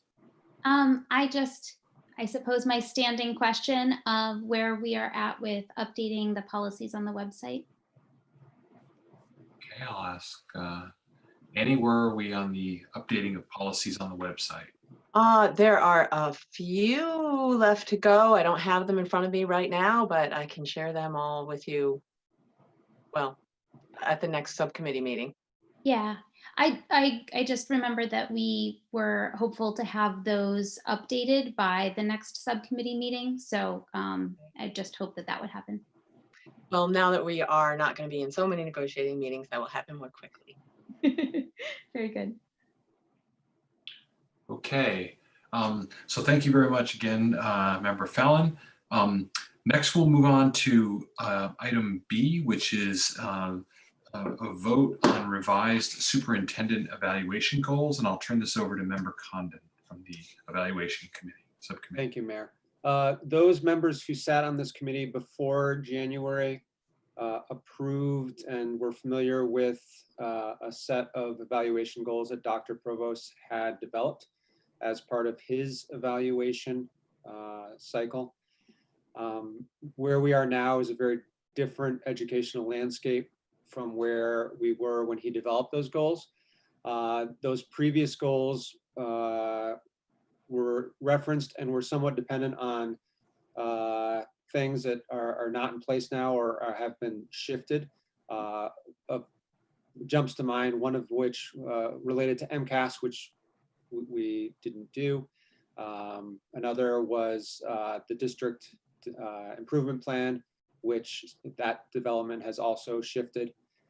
So as a result, Dr. Provost worked with the evaluation subcommittee to refine those goals, to develop a new set of goals that were applicable to where we are now.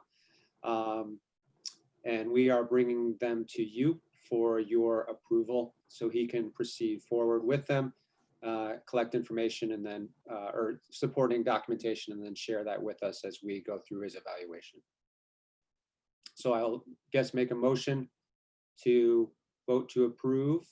Yes, if you could make that in the form of a motion, that'd be great.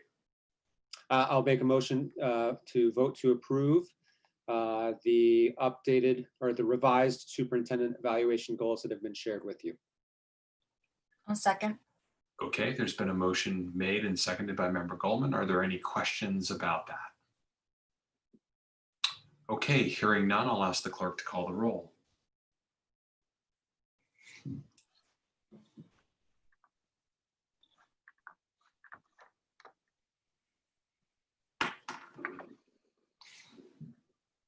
Member Goldman, Yes. Member Voss, Yes. Member Gold, Yes. Mayor Narcoitz, Yes.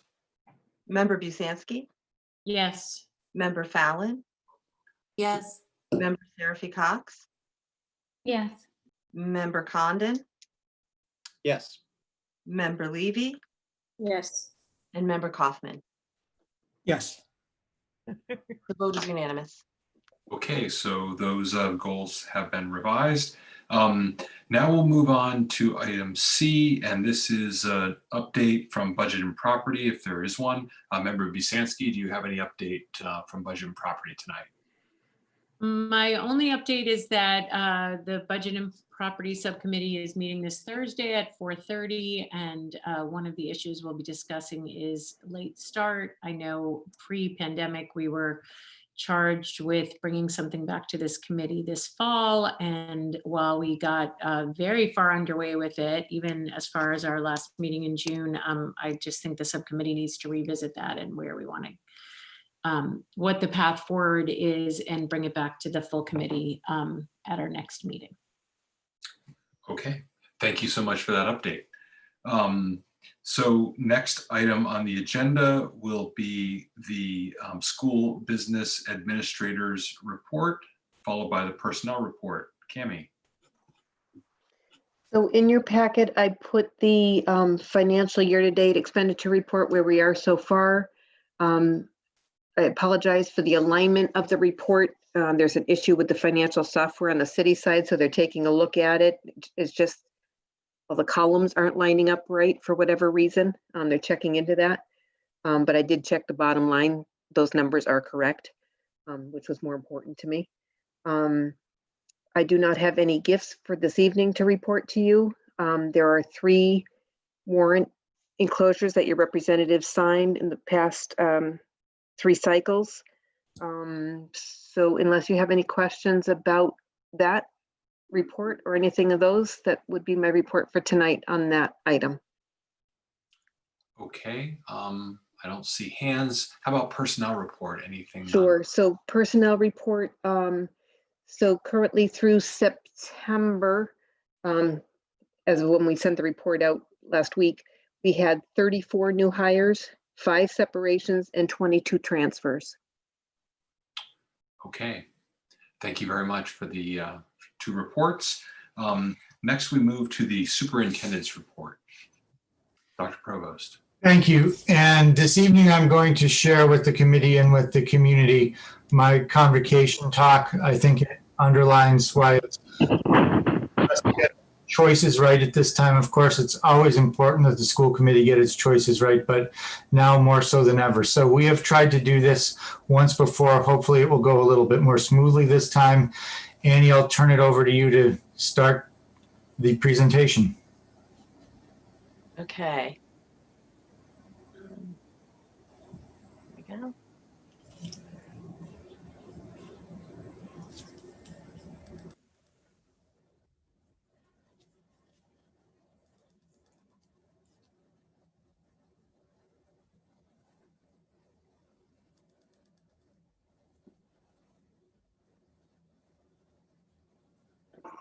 As has been the case with Major League Baseball, the political nominating conventions, and Saturday Night Live, we're doing things a little differently this time.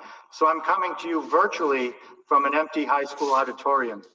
Thank you for joining me this morning.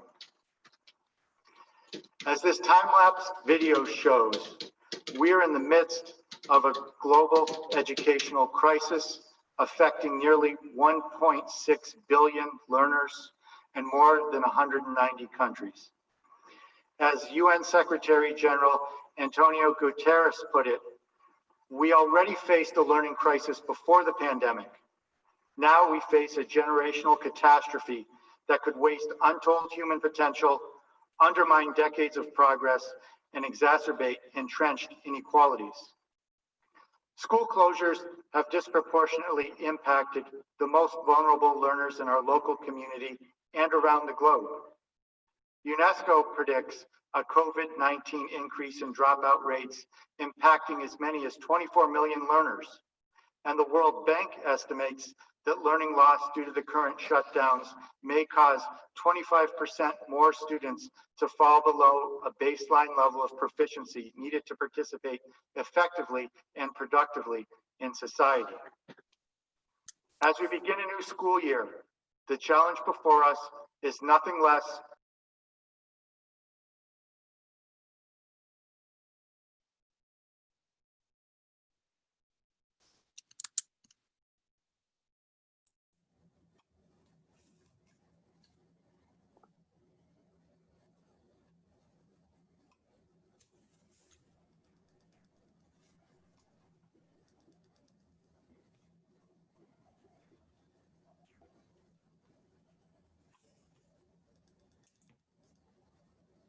Seems like we've lost the audio, Annie.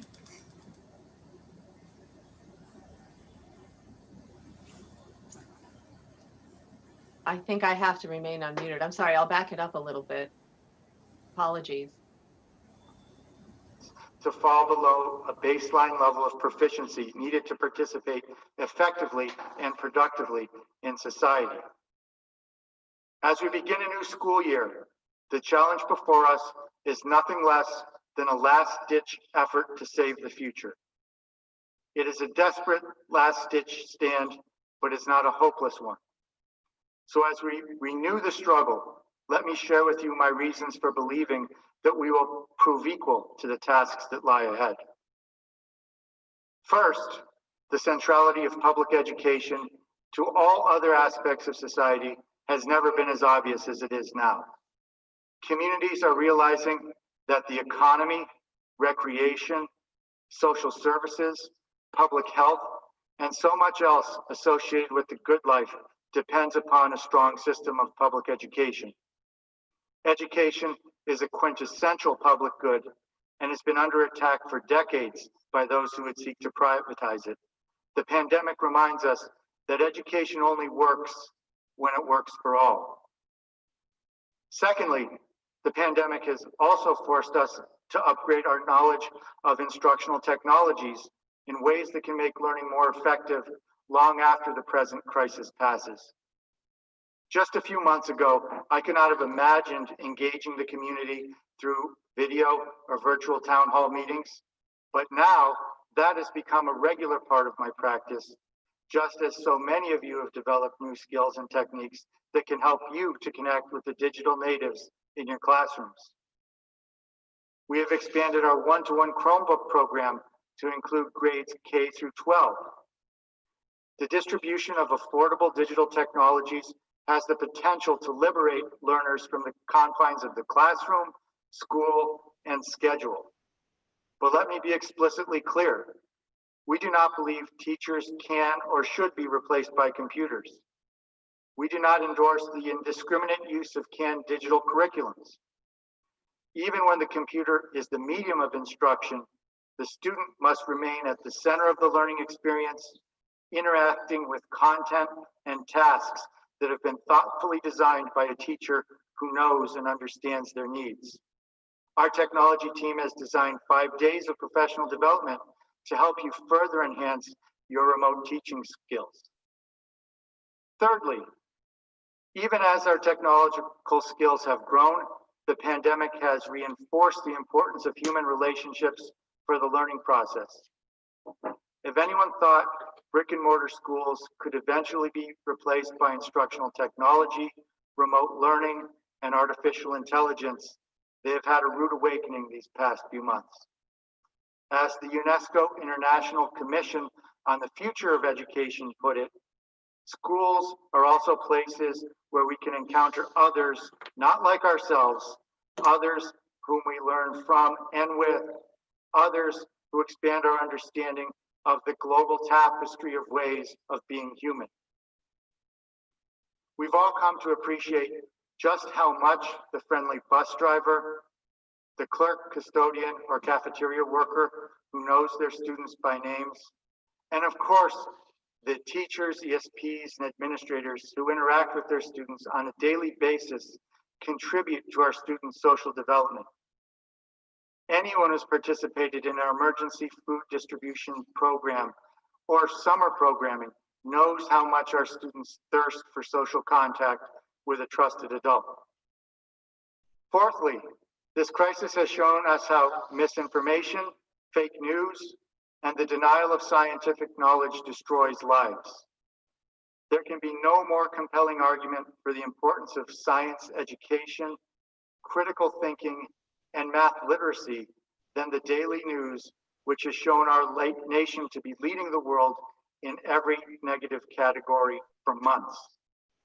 I sincerely hope this experience causes us to turn from the Twitter sphere to the laboratory in pursuit of solutions to the current crisis and the much larger problems of global climate change. Finally, the pandemic has brought us into closer collaborations than I've ever seen in the field of education.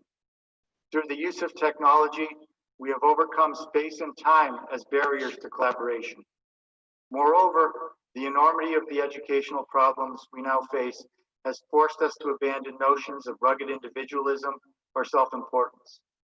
We know we can't get through this alone, so we found strength in a new spirit of solidarity shared by educators everywhere. So let me return to the challenge of the current moment.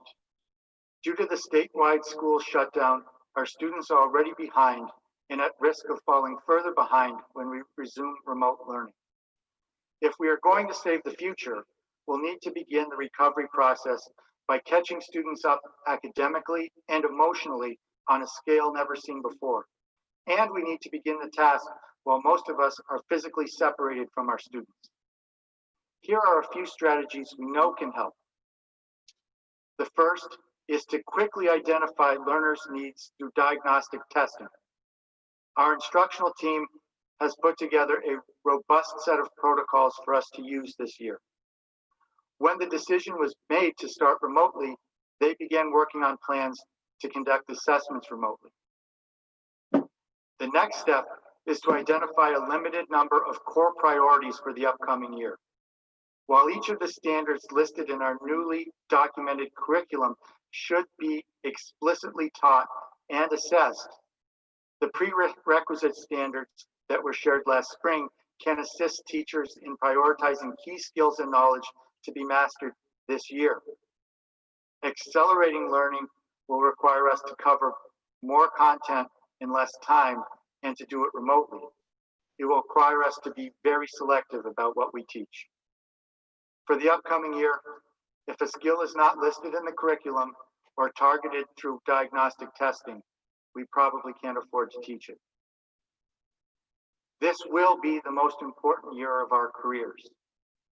Our ability to provide quality education in these extreme conditions will determine whether we have a next generation of professionals, entrepreneurs, and academics.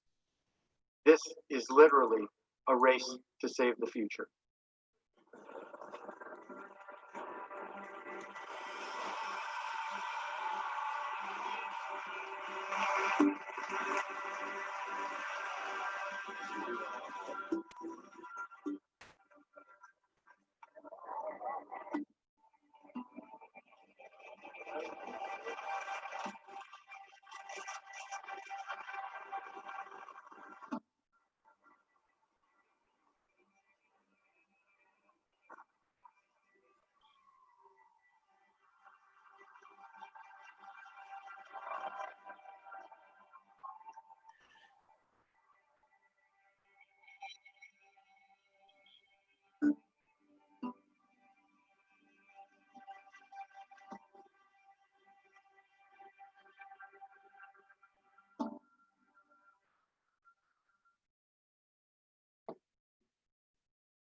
Thank you. That's my report for this month.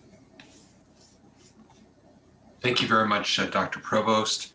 So now we move to section 6 and old business, and we have already taken up items A and B. So we now come to item C, which is a required certification of the code of conduct that was developed with our school councils, and this has been being presented tonight by Principal Choquette. Principal Choquette. Hi, everybody. Nice to see you. So thank you for having me. Tonight, I would like to provide you with some background, the process we went through, and where we hope to go with the new code of conduct, character, and support. At the end of the 2017-2018 school year in one of our alt meetings, I brought up the idea that I felt it was time to develop a new code of conduct that aligned with our philosophy of having a unified mindset and the need to move away from punitive forms of discipline. The alt members were enthusiastic about the idea, and Dr. Provost then asked me to lead this project. In August of 2018, a 29-member task force was created composed of administrators, teachers, students, ESPs, support staff, caregivers, community representatives, and representatives from REAL and CPAC. The task force met monthly for the first year. At the end of the first year, now that the skeleton work of the document was complete, we decided to extend our work by one more year in order to work on the code through an equity lens by taking a closer look at race and equity and to get input from our students and other stakeholders. During the second year, we received feedback from the school committee as well as from student groups, including the GSA, student councils, SOCA, and Ask Ambassadors. They were all tasked with reviewing the document through a race and equity lens. We received their feedback and made changes where appropriate. Once those edits were complete and given our timeline to have the finished document to the school committee by the end of the summer, we then had to begin working on the formatting, inserting the photos, and having a final draft complete for the March 2020 all schools school council meeting. Unfortunately, due to the closure, that meeting was put on hold. Eventually, during the summer of 2020, we held an all schools council meeting to review feedback from each of the school councils. We made edits based on their feedback, and there was a unanimous vote to approve the new code of conduct, character, and support. The final draft was then sent to our attorney in July, and now we are here. It is important to note that this document is just a starting point. It is meant to be a living document. We recognize that in moving forward with our implementation, each of our school councils will be charged with updating the new document each year. It is our hope that each school council continues to work with all stakeholders, including caregivers and students, always with a lens on racial equity. Each year, we should be assessing the document to ensure that it reflects where we want to be as a district. The district is committed to providing training to its employees around restorative justice and restorative practices. There are certainly pockets in each school of people who are trained or come from other districts that have used it, but there needs to be consistent training across each of our 6 schools. It is important to note that restorative justice is not a program. It is not responsive classroom or PBIS, but rather it is a way to help students think about why they do things and how they can think beyond their impulses. It is also an approach to looking at the racial inequities in our schools and community. And according to the National Institute of Mental Health, children's brains are still developing, and we must acknowledge that and understand that their brains are still under construction. Restorative practices refers to the specific responses, strategies, and interventions that help students to build and repair relationships. The district is already providing anti-racist and anti-bias training to its employees, including looking at our curriculum with an anti-racist and anti-bias lens, embedding the social justice standards into our state standards, and most recently has committed to 1 Wednesday a month being dedicated to anti-racist and anti-bias training, as well as restorative practices training to all staff. The code of conduct is set up in sections, as you can see on page 9 in the table of contents, that explains the rights and responsibilities of all stakeholders, how to get help with a problem, the various levels of behavior concerns, violation, and responses, our policies, and a section on suspensions. Additionally, there is a technology glossary, frequently asked questions, and then an appendices section at the end. I would like to thank Dr. Provost and all of the members of the task force for their commitment to racial justice and equity. I truly appreciate the time that everyone put into creating this document, and especially would like to thank Jeremy Whalen and his team, not only for formatting the document, but by creating a visual that represents our students, caregivers, and faculty and staff. We know there is work ahead, and we are committed to continuing this work. Thank you.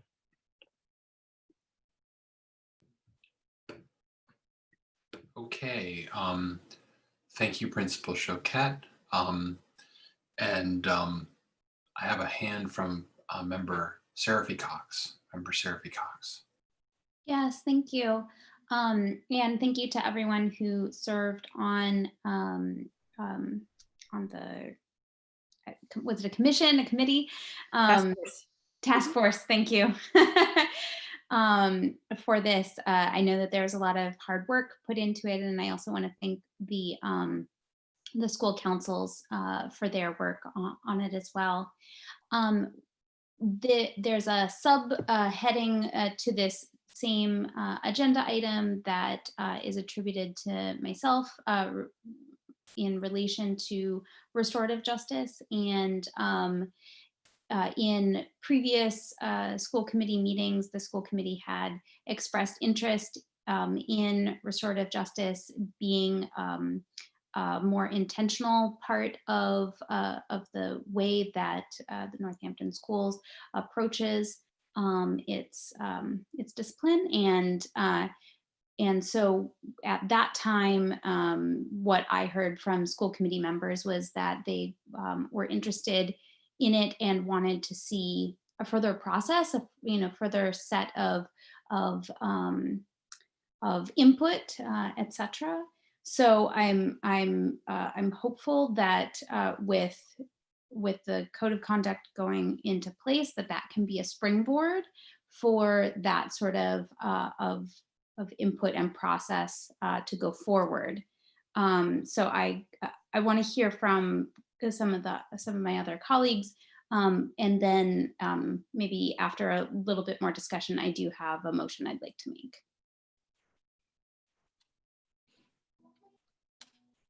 Hey, Member Levy. I have a related question for Principal Choquette, but it's not, I don't know if Member Seraphy Cox, you want that discussion. I can hold my question if you want the discussion now before your motion. No, I mean, okay. Proceed.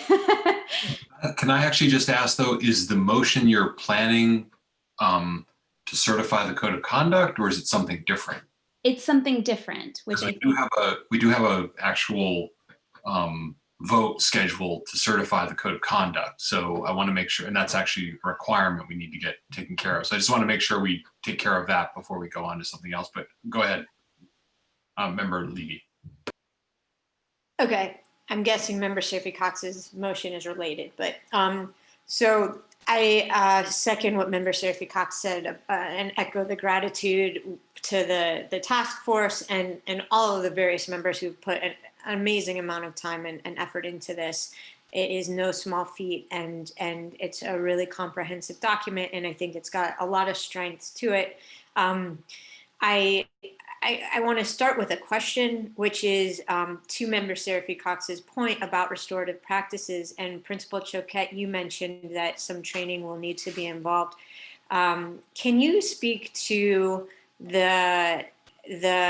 just your understanding, what kinds of conversations you've had to date about the type of training, the extent of the training, and the cost of the training for restorative practices? Because my understanding is, in order for restorative practices to be implemented adequately, pretty much everybody in the district needs to undergo training pretty directly and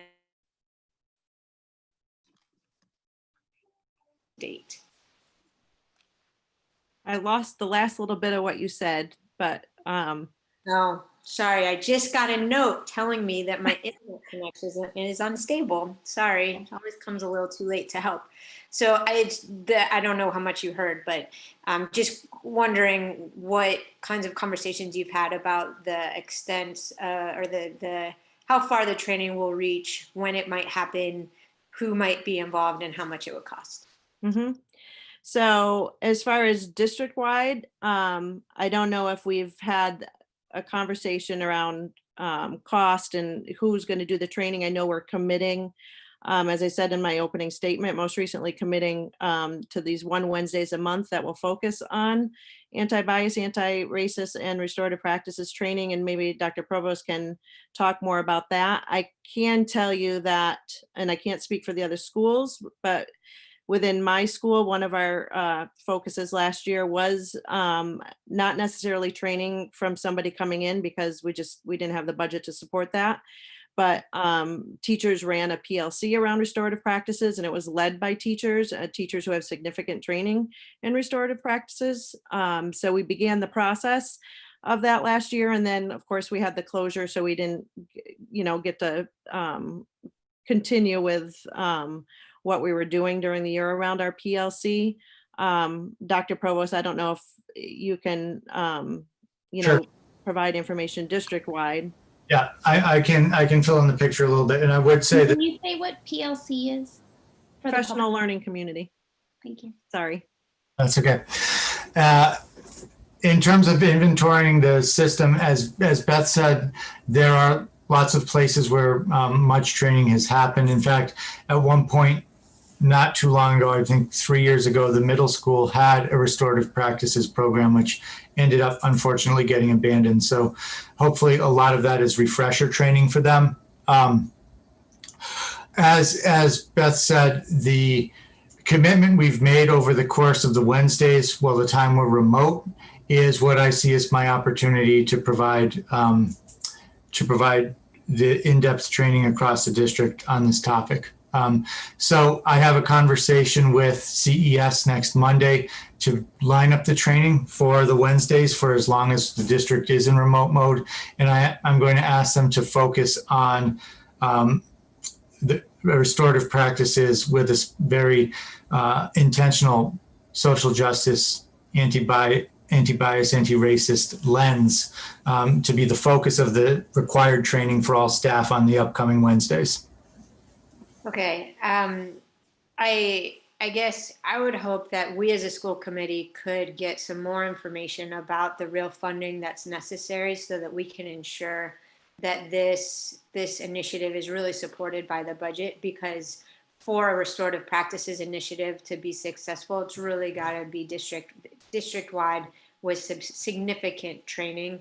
I also just want us to understand that there is a difference between anti-bias, anti-racist work and restorative practices. the two can go hand in hand and one speaks to the other, but training our staff in restorative practices and really looking at ABAR curriculum are two very separate professional development endeavors. The other thing I would really hope that our district would consider is significant community involvement in this process moving forward.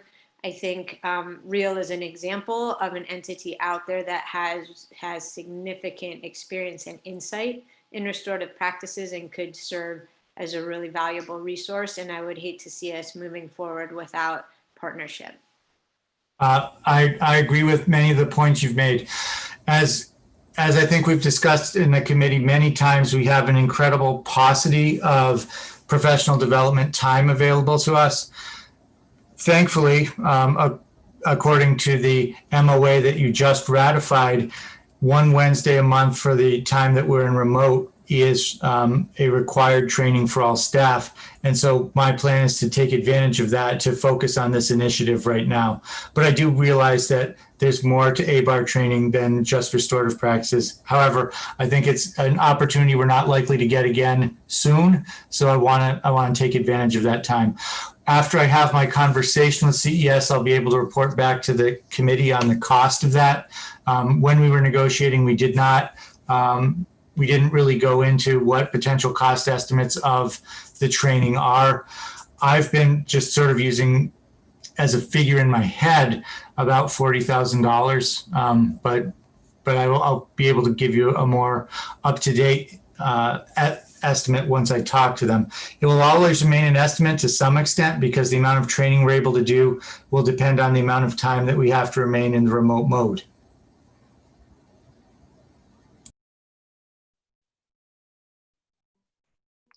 And John, could you tell, I'm sorry, Superintendent Provost, can you tell us what CES stands for? All right, it's a Collaborative for Educational Services. Are you all set, Member Levy? Okay. Okay, great. Member Gold, you have your hand up next. Yeah, thanks. And again, thank you to everyone and everyone who was part of this process. I greatly appreciated how Principal Chiquette shared that this was a work in progress and a living document, I guess is how you described it, which is great. And I just want to encourage everyone from the school committee, but especially the public, to utilize that the forum of the school council. As Principal Chiquette shared, it's something that the school councils will be reviewing. I forgot what iteration you said, whether it was yearly or bi-yearly or monthly, but it's clearly the school councils at each school have a major role in reviewing and discussing how to change and grow the code of conduct. And with that in mind, there's things that our district need to do and with staffing and training. But the great thing about the school council is it brings all the constituents together. It has the administration, it has the teachers, but it also has the parent and the public community. It has business representatives.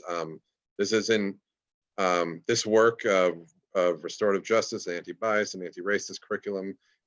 It's really not just the work of teachers. It's not just the work of administrators. It's the work of our whole community. And the school council is a really important asset to tap into to continue to grow this work. So I hope moving forward, if people want to get involved, there's a lot of arenas, but I highly encourage you to use that school council platform as one of them.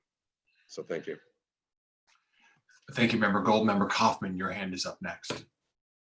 Thank you. Thank you so much, Principal Chiquette and all of the members of the team. I remember the last time you brought this to the school committee, we were a little off-put because it was a draft. It probably had a lot of the same content, but I remember it just didn't look good. It wasn't slick, if you will. But I'm sure not only have you really made it look attractive, which is really secondary, but I also definitely noticed a lot of features and a lot of input that you've heard that you were able to incorporate. So thank you so much for that.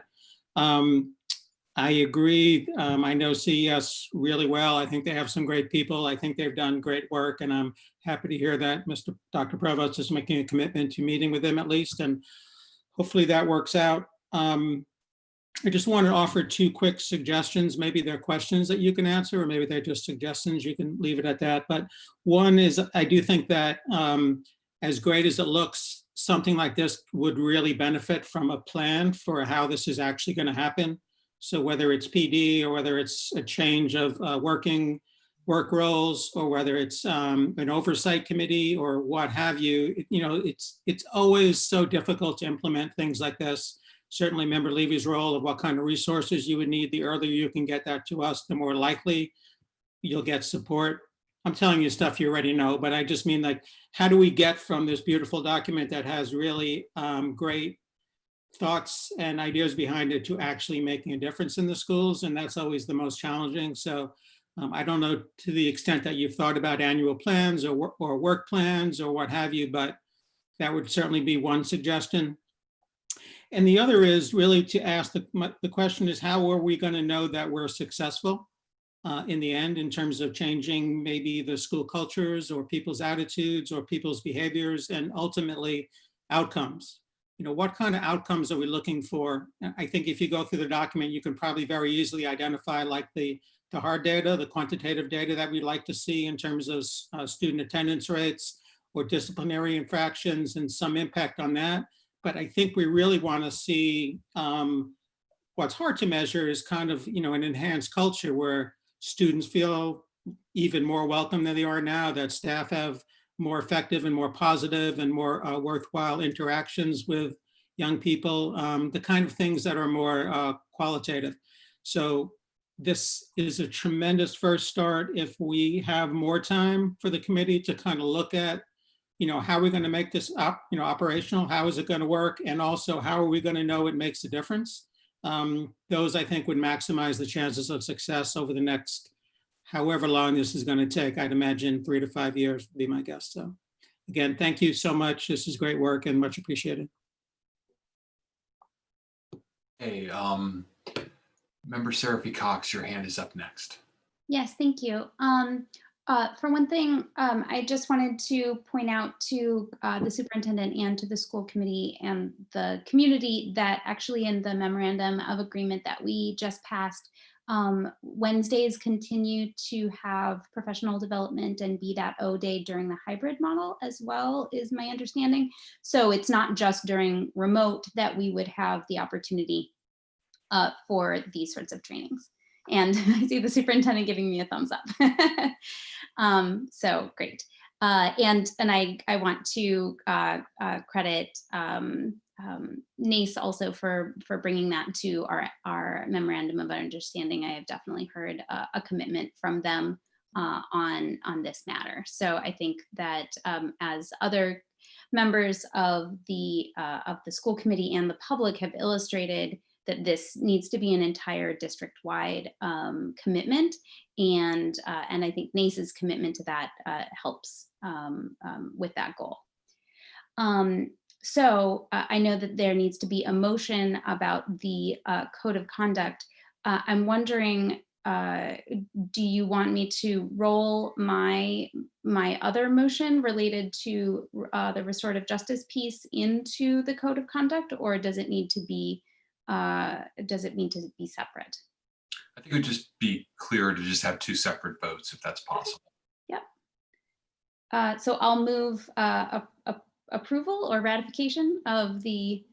I believe the term is certification. I think that's Certification, thank you. I will move certification of the code of conduct. I see Member Fallon's hand though. Member Fallon is has her hand up in the camera. I'm sorry, I just found something in the appendix. And I know our only job is actually to make sure that this aligns with our policies. Superintendent, we have policy ACE referenced in the appendix, and I'm sorry I didn't catch this sooner. And I don't believe that it's referencing the most updated version of policy ACE. Do you recall that we needed to update that policy for OCR in March? You're muted, Superintendent. Honestly, I don't recall, but I would trust your memory on that. It was part of a letter from Colleen Shea. Is it ringing a bell? Yes, I know the policy you're talking about.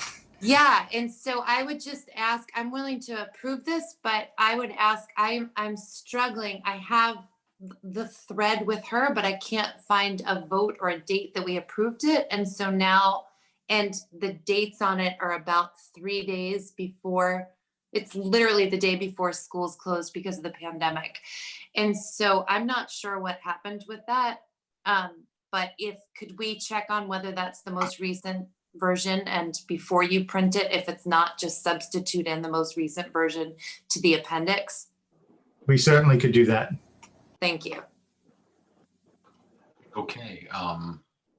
So I had made a motion. My recollection is that we had a school committee meeting the day before we closed schools. So perhaps that is the day. But I made a motion, but I don't think there was a second. So I'll second it. So there was a second from Member Voss. Okay. So any further discussion on certification of the code of conduct? Okay, I'll ask the clerk to call the roll.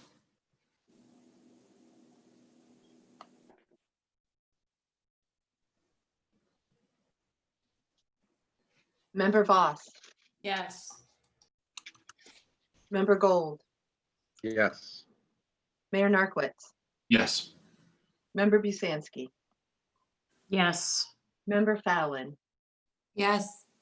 Member Seraphy Cox, Yes. Member Condon, Yes. Member Levy, Yes. Member Kaufman, Yes. Member Goldman. Yes. The vote is unanimous. Okay. So Member Seraphy Cox, we had a sub bullet to this, which was the discussion of restorative justice, and it sounds like you have some form of motion you want to make, I assume, relative to that. Yes, thank you. And I'm open to revisions to this motion. It has kind of some different parts, but also is related to some ideas that have already been voiced, and also related to some ideas that Member Levy had earlier. So this is what I had prepared, but in relation to the discussion, I'm open to revision. So I would move to for the school committee to instruct the superintendent to do outreach and a community visioning process to create goals and considerations for a restorative justice program, is how I had it termed, but I'm certainly open to revision of that, with guidance and input from REAL and other restorative justice leaders, potentially locally, such as Palante, and return at I was going to say the summer time, like maybe our June meeting, something like that, but I'm open to revision about the date as well, in order to give the school committee a recommendation about what money should be put into our FY, what would be 2 budget, in terms of what the program would look like, and just as potentially an aside, that the family engagement coordinator, I would think, could play a key role in this as well. So the core bit of the motion, I'll just say it again, is to instruct the superintendent to do outreach and a community envisioning process to create goals and considerations for a restorative justice program. Return at a date specific, with recommendations about money for the budget, as well as working with guidance and input from REAL and other restorative justice leaders. I second that. The second is discussion. I guess any questions, discussion? Member Gold and then Member Levy. I've got a bunch of hands coming up. So Member Gold. Thank you. Member Seraphy Cox, could you describe how this motion either supports or is different than the work that is stated within the code of conduct? I mean, I think it seems, is there something that that it does beyond the code of conduct's commitment to work on including restorative justice within the Northampton schools and what have you? You know what I mean? It's sort of, I guess I'm trying to see what's the difference between what's in the code of conduct's mission and expectations for the superintendent and this. Sure. I mean, I think for one thing, it relates to the comments from Real about having kind of not seen the sort of outreach process that they had expected. But I think beyond that, and that's just perhaps a piece of it, beyond that is really about coming back at a date specific with a recommendation about money and about program design for the school committee. So I think that it absolutely supports what is currently in the code of conduct and is not meant to contradict it in any way. I appreciate it. Yeah, so I definitely, that you went back and you said the primary part was the instructing the superintendent to, I forgot how you phrased it, like you read the motion and then you went back and said the primary part. It was that other part where I really liked the idea of the, when you brought it back just now, of the timeline and putting that and having those expectations there. I think that's a big part of it. So I appreciate that part. I do wonder, yeah, I wonder if we need to have the beginning part of instructing the superintendent to do something if the code of conduct already does it, but that's my only comment. Sure. I mean, I would want the superintendent to oversee it, not necessarily that the superintendent has to convene every single meeting himself. That's not my intention, which is one reason why I just kind of thought out loud that perhaps the family's engagement coordinator could play a key role in this. But absolutely, the return at a date certain with a plan and recommendations for budgetary considerations, that was the core. The piece you know, above it is just to instruct the superintendent to have that happen. And to go through a community process to create that, not just internal communications within, say, the alt team. Okay, Member Levy, you have your hand up next. Thanks. Member Seraphy Cox, can you just say more or even repeat the timeline? I just want to make sure if this has a specific timeline that we're voting on, or if it was just a suggestion and that the timeline would be solidified as a part of this process. I would like to hear from the committee what timeline they think would be appropriate. I had in my motion stated the summer, perhaps the June or July, I think I said July meeting. But when I said that, I stated that I would be open to revision of that timeline. Okay, and that timeline, what do you foresee happening by then or then? Mm-hmm. I mean, so the outreach, the community visioning process that would help create the goals and the considerations, and then the like design and budgetary needs. Got it. Okay. Thank you. I guess I like the idea a lot. And I'm wondering who else's input do we need to set that timeline outside of the school committee? Sure.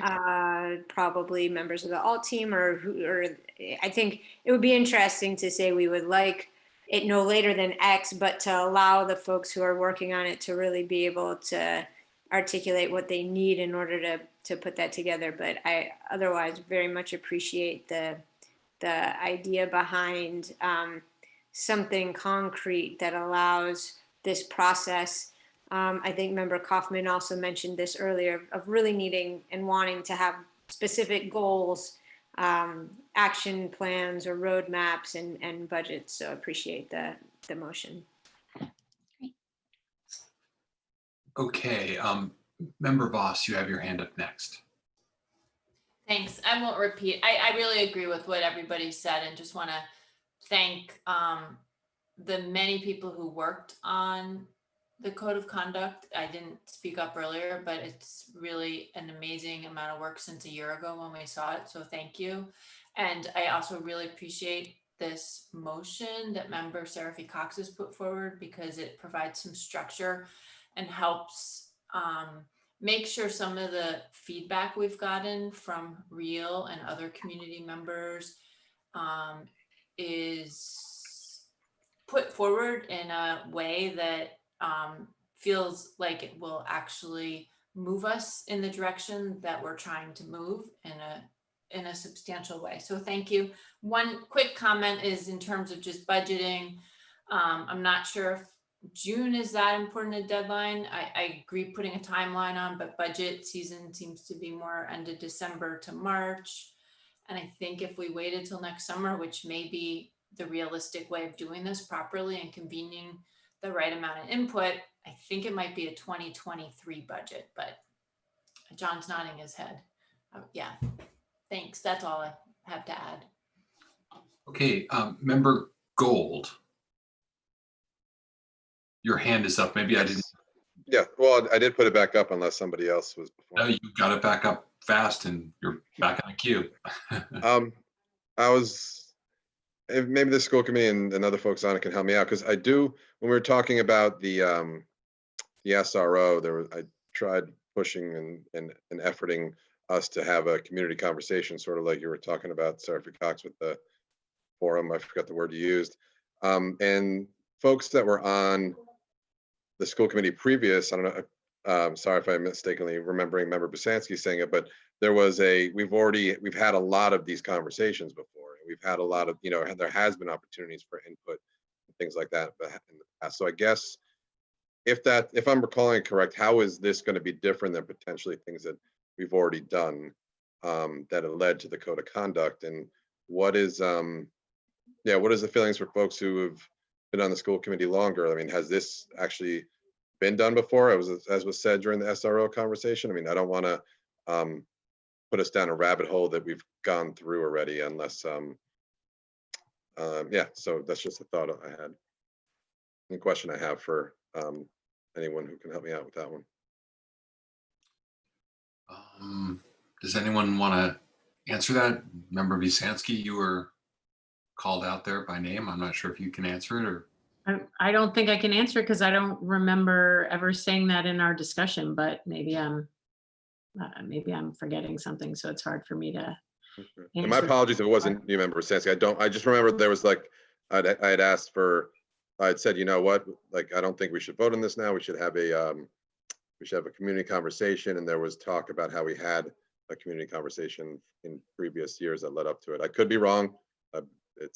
I've been wrong many times. Superintendent Provost, do you have any historical something to add to what Member Gold is asking?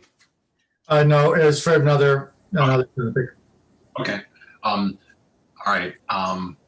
Member Condon, your hand is up next. Thanks. I just want to comment on the kind of timeline aspect of this. Obviously, timelines with clear goals are very important.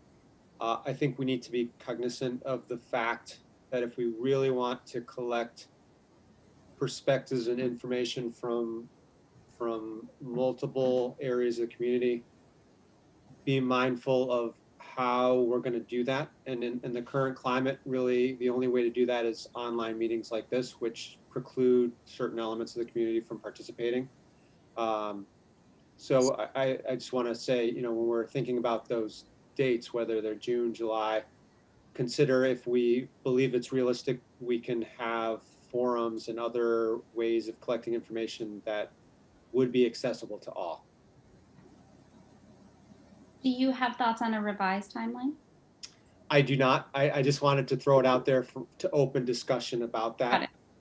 You know, COVID might be gone by the end of the year and we'll be able to have forums in January and February, or it might explode again and we won't be getting in groups before next fall. You know, I don't know that answer. So, but I just wanted to throw that out there. So we're thinking about how are we going to engage all of the areas of the community that we really want to engage with that is inclusive.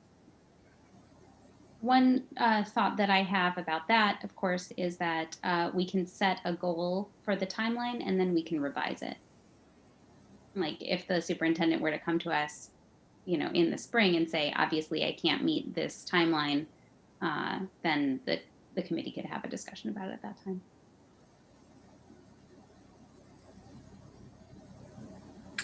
You're muted, Mayor. Member Goldman. Thank you. Thank you, Member Seraphy Cox, for bringing this up, but also for having the foresight to include it get it onto the actual agenda instead of just bringing a full discussion on. I really appreciate that. And thinking it through ahead of time in this way.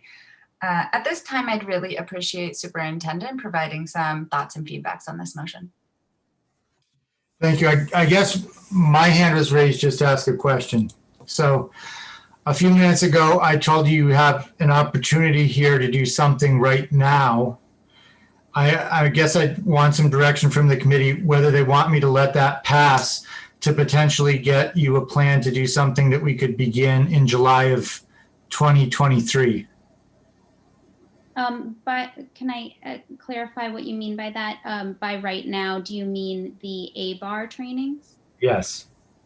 There's nothing in this motion that is intended to tell you not to do the ABAR trainings, especially since they are in the memorandum of agreement that was just ratified.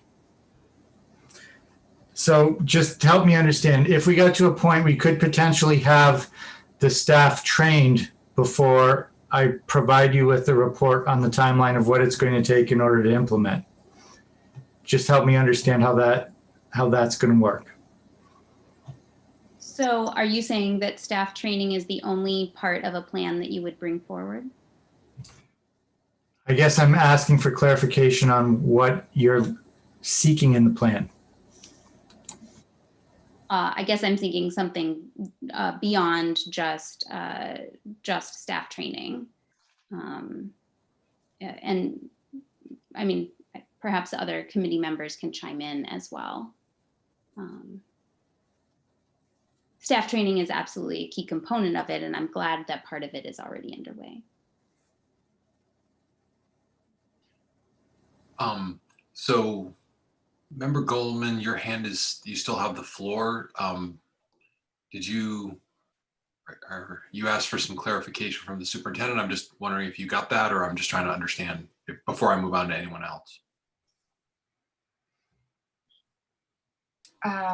No, I think those are superintendent's thoughts and feedback, so thank you. Do other folks have, Member Kaufman, your hand is raised. It is. So I may be getting a little confused now. It seems like tonight we've talked about ABAR. I think, no, I might be wrong. I think Member Levy was talking about some evidence such as the disciplinary rates and the inequities about disciplinary rates as a need for ABAR, which I fully agree with.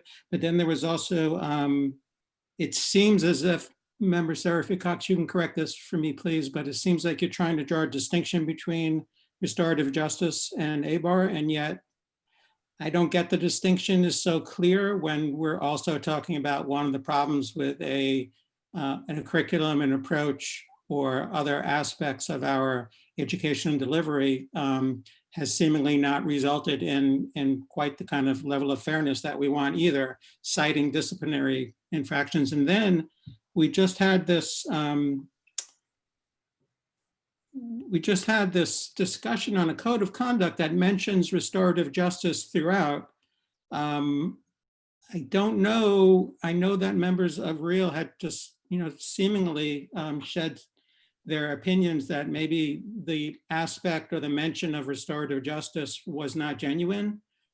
But I have no reason to go with that other than there was some opinion on that. It seems like the folks that worked in that committee, or worked on that task force, I guess, put in an awful lot of hours, and I would value their judgment that if they believe that one of the real pieces, the real significant parts of that, of our code of conduct and student support is restorative justice, then I'm going to believe it. So it just feels like a setback. The idea of doing having a community conversation, if I understand that correctly, seems like an incredible setback, both in terms of timing and also not really valuing the progress that we've made and that group has made, as well as the progress we've made tonight in terms of our commitments moving forward. So frankly, I think I'm pretty confused.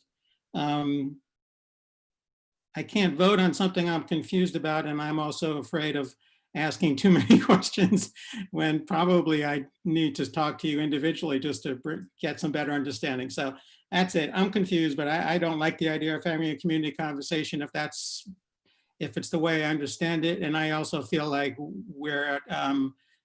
it feels odd to me. I feel like we're discrediting all the work that this group did on the code of conduct, and they mentioned restorative practice, and I don't know why we're not valuing the work and the efforts they've made to put that in, because there was some mention that of doubt from members of REAL earlier today. That doesn't feel right to me. People are entitled to their opinions, but I need to learn more about it before I can go with it. So. Sure. There were two pieces of that. One was about the difference between the ABAR and between restorative justice. I respectfully would actually ask if perhaps Member Levy could illustrate that better for us than I can. Sure. I would think that restorative practices is one approach to achieving an anti-bias, anti-racist culture. And that when we're talking about ABAR, we're talking about a much larger umbrella under which restorative practices would fall. And restorative practices would allow a way of engaging, a way of educating, a way of thinking about discipline, but also thinking about building community and thinking about community harm. And I think restorative practices, by its nature, can, if done appropriate or not appropriately, but in a specific way, can very much bring a lens of anti-bias, anti-racism. But they're not one and the same. And we need both. We need both some very significant training on restorative practices. And I think to Member Seraphy Cox's motion, it's not just training, it's also looking more closely at our policies, more closely at our practices, more closely at our community building and community outreach. There are a lot of components to restorative practices, and there are also a lot of components to anti-bias, anti-racist work, which also looks at all of those things plus others. And so it's sort of, they can go hand in hand, and I think very much should. And I'm really excited about that. I think, to me, for us to take an ABAR approach to restorative practices, that means ensuring that we're bringing in the community conversation, that it's informed by issues of equity and race and so on. So I think I don't want to go on for too long, but I hope that helps, just in the distinction that there's an umbrella, one falls under the umbrella. It's sort of necessary but sufficient kind of a conversation. And I think the idea of, this is why I also asked about the timeline, because I think, to Superintendent's point, I think I'm confused about the Wednesdays, because I know that within the memorandum of agreement, we're talking about, or NACE is talking about ABAR training, and the superintendent is talking about restorative practices training. And again, those aren't necessarily the same thing. And so, can it be one Wednesday a month is restorative practices and one Wednesday a month is ABAR? I don't know what the restrictions are, but I think as we're thinking about to your point, Member Kaufman, are we taking a step backwards here? Are we slowing it down too much? I think you would likely agree that if we're gonna bring in this major district-wide initiative, we should have some articulated goals about what success looks like. How will we know what we're working towards and when we've achieved it, and what the steps are that we need to do in order to get there? So I'm with you that I kind of balked at the notion of the summer of being the time when this plan is presented, and I still think we need a plan.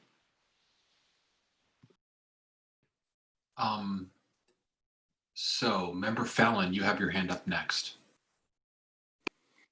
Thanks. So two things. One is this conversation, I think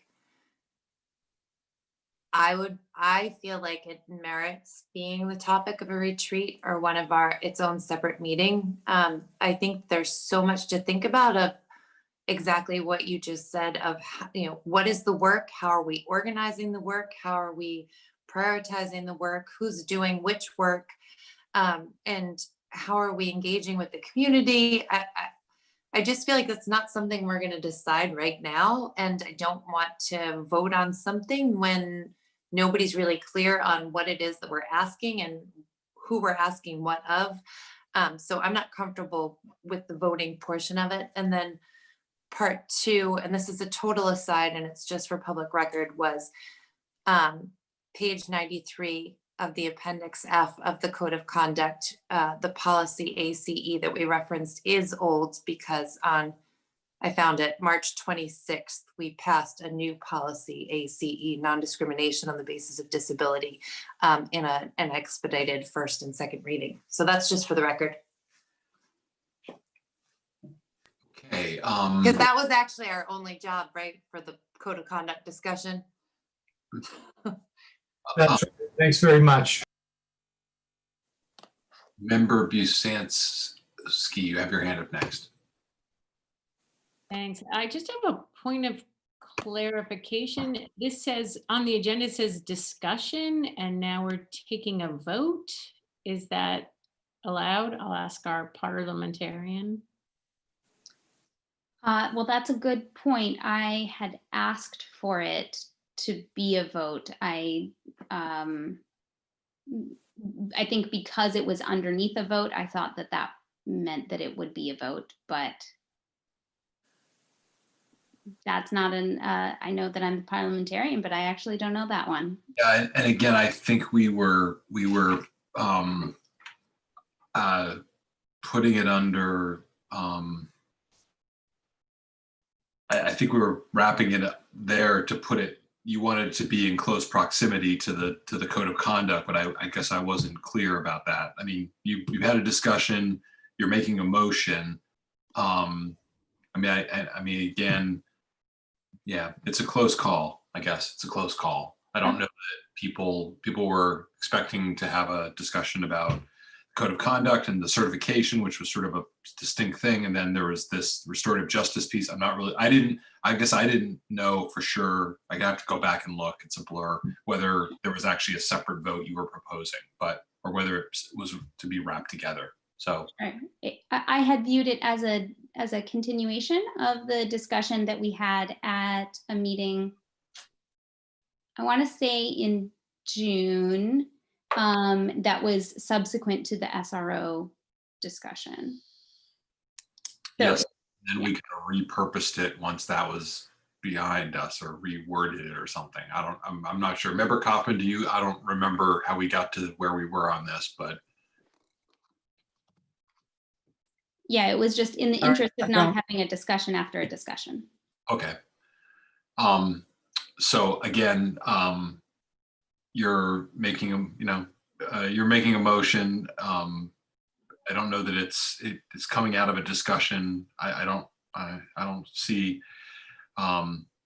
It's not a funding thing. It's not I don't really have a strong feeling one way or the other about it. Obviously, it's always nice to signal that we're going to be taking votes on things, but this was something it wasn't like there was like the Code of Conduct was a distinct thing that was, a document that had been presented and we were voting on it. This is more of something coming out of a discussion, and you're asking the school committee to come up with some kind of a format for reaching some decision in the future. So yeah, I don't have a strong feeling about it one way or the other. Do you feel that it's urgent that we do it tonight, or could it be at the next meeting if we wanted to actually put a vote? It also sounds like there's people have a lot of questions about what it is they're being asked to vote on. And so that's my response to that, Member Busansky, which I know is not very helpful. Thank you. Member Goldman, did you have a question, or maybe somebody to clarify? Or Yes, I will just say that I would also appreciate more information, or information ahead of the meeting for topics to vote on. I wasn't expecting to vote on this. And I also just wanted to open the floor, if it's permitted, to Principal Choquette to respond with her thoughts and feedback on the motion, on the proposal. So one thing I wanted to say, but I didn't raise my hand because I didn't know if I could, was I think there's a perception out there that Real and maybe the task force are in disagreement. And as I stated in my opening, is the task force, we've had lots of discussions about this, and we understand that this is a starting point. And we wholeheartedly agree that the district needs to provide training and restorative justice, restorative practices, and anti-racist and anti-bias training. We know that this document mentions all those things, but we do need to have consistent training, and that's why this is a starting point. And we're charging our school councils to move forward with kind of these assessing the document, assessing some of the things that you're talking about, like looking at our discipline data, you know, and how do we know that we're making progress, or this implementation is working. And so there is an understanding that we do need more training as a district around these things. So it seems like there's this perception that Real and the task force are in disagreement about this, and it's really not. And I tried to portray that in my opening, that this is a starting point, and we do feel like we need training. We can't continue to do pockets of training in each school, not now that we all have the same code of conduct. Before, we were working on all separate code of conducts, with an elementary school one, a middle school one, and a high school one. And we're trying to approach our code of conduct with this unified mindset, and with understanding that we have kids, we're feeding to the middle school, and the middle school is feeding to the high school. And it's really important that the training is consistent with all of us. And so I just don't want people to think that somehow there's some disagreement between Real and the task force, because we do want support in doing this. Member Voss, you have your hand up next. Thank Oh, you. first of all, I just want to make sure, Member Goldman, was that you had the floor. I just want to make sure you're done. I appreciate that. Thank you. Yes, thank you so much. And one comment is, Mayor, can you just confirm that guests to our meetings who are on the agenda can be a part of discussions about the topics they're presenting on? Is that Typically, I mean, this was a, we already moved on from the code of conduct technically, although again, this was a bullet point under code of conduct, but generally, I think it's completely appropriate if, the person who presented something, there's a question about it, for them to respond to it. I don't think there's anything out of the ordinary about that. Okay, I just If we were wanted at a meeting, if we were at our actual meeting, Principal Choquette would probably be standing at the podium or sitting right near the podium. So it'd be perfectly natural for us to ask a question of them. So, yeah. Okay, just wanted to have that be clear. Thank you so much. Okay. Member Voss. Thanks. I'm going to make a suggestion and a comment. My suggestion is that I would like us to consider voting on this motion at the next meeting and have it a clear vote, and that gives us some time to think about it. But my comment is, I really don't see this motion to be in conflict at all with the code of conflict and all the things we've heard. And in fact, what Principal Choquette just said, I feel is very consistent with this motion.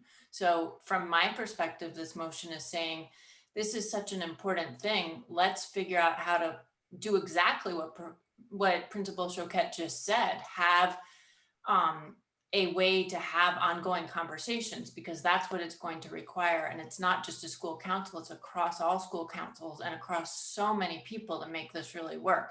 And on top of that, we need funding for it, and we don't know what that funding is or where it's coming from. So from where I'm sitting, Member Seraphy Cox's motion is super important to move this forward.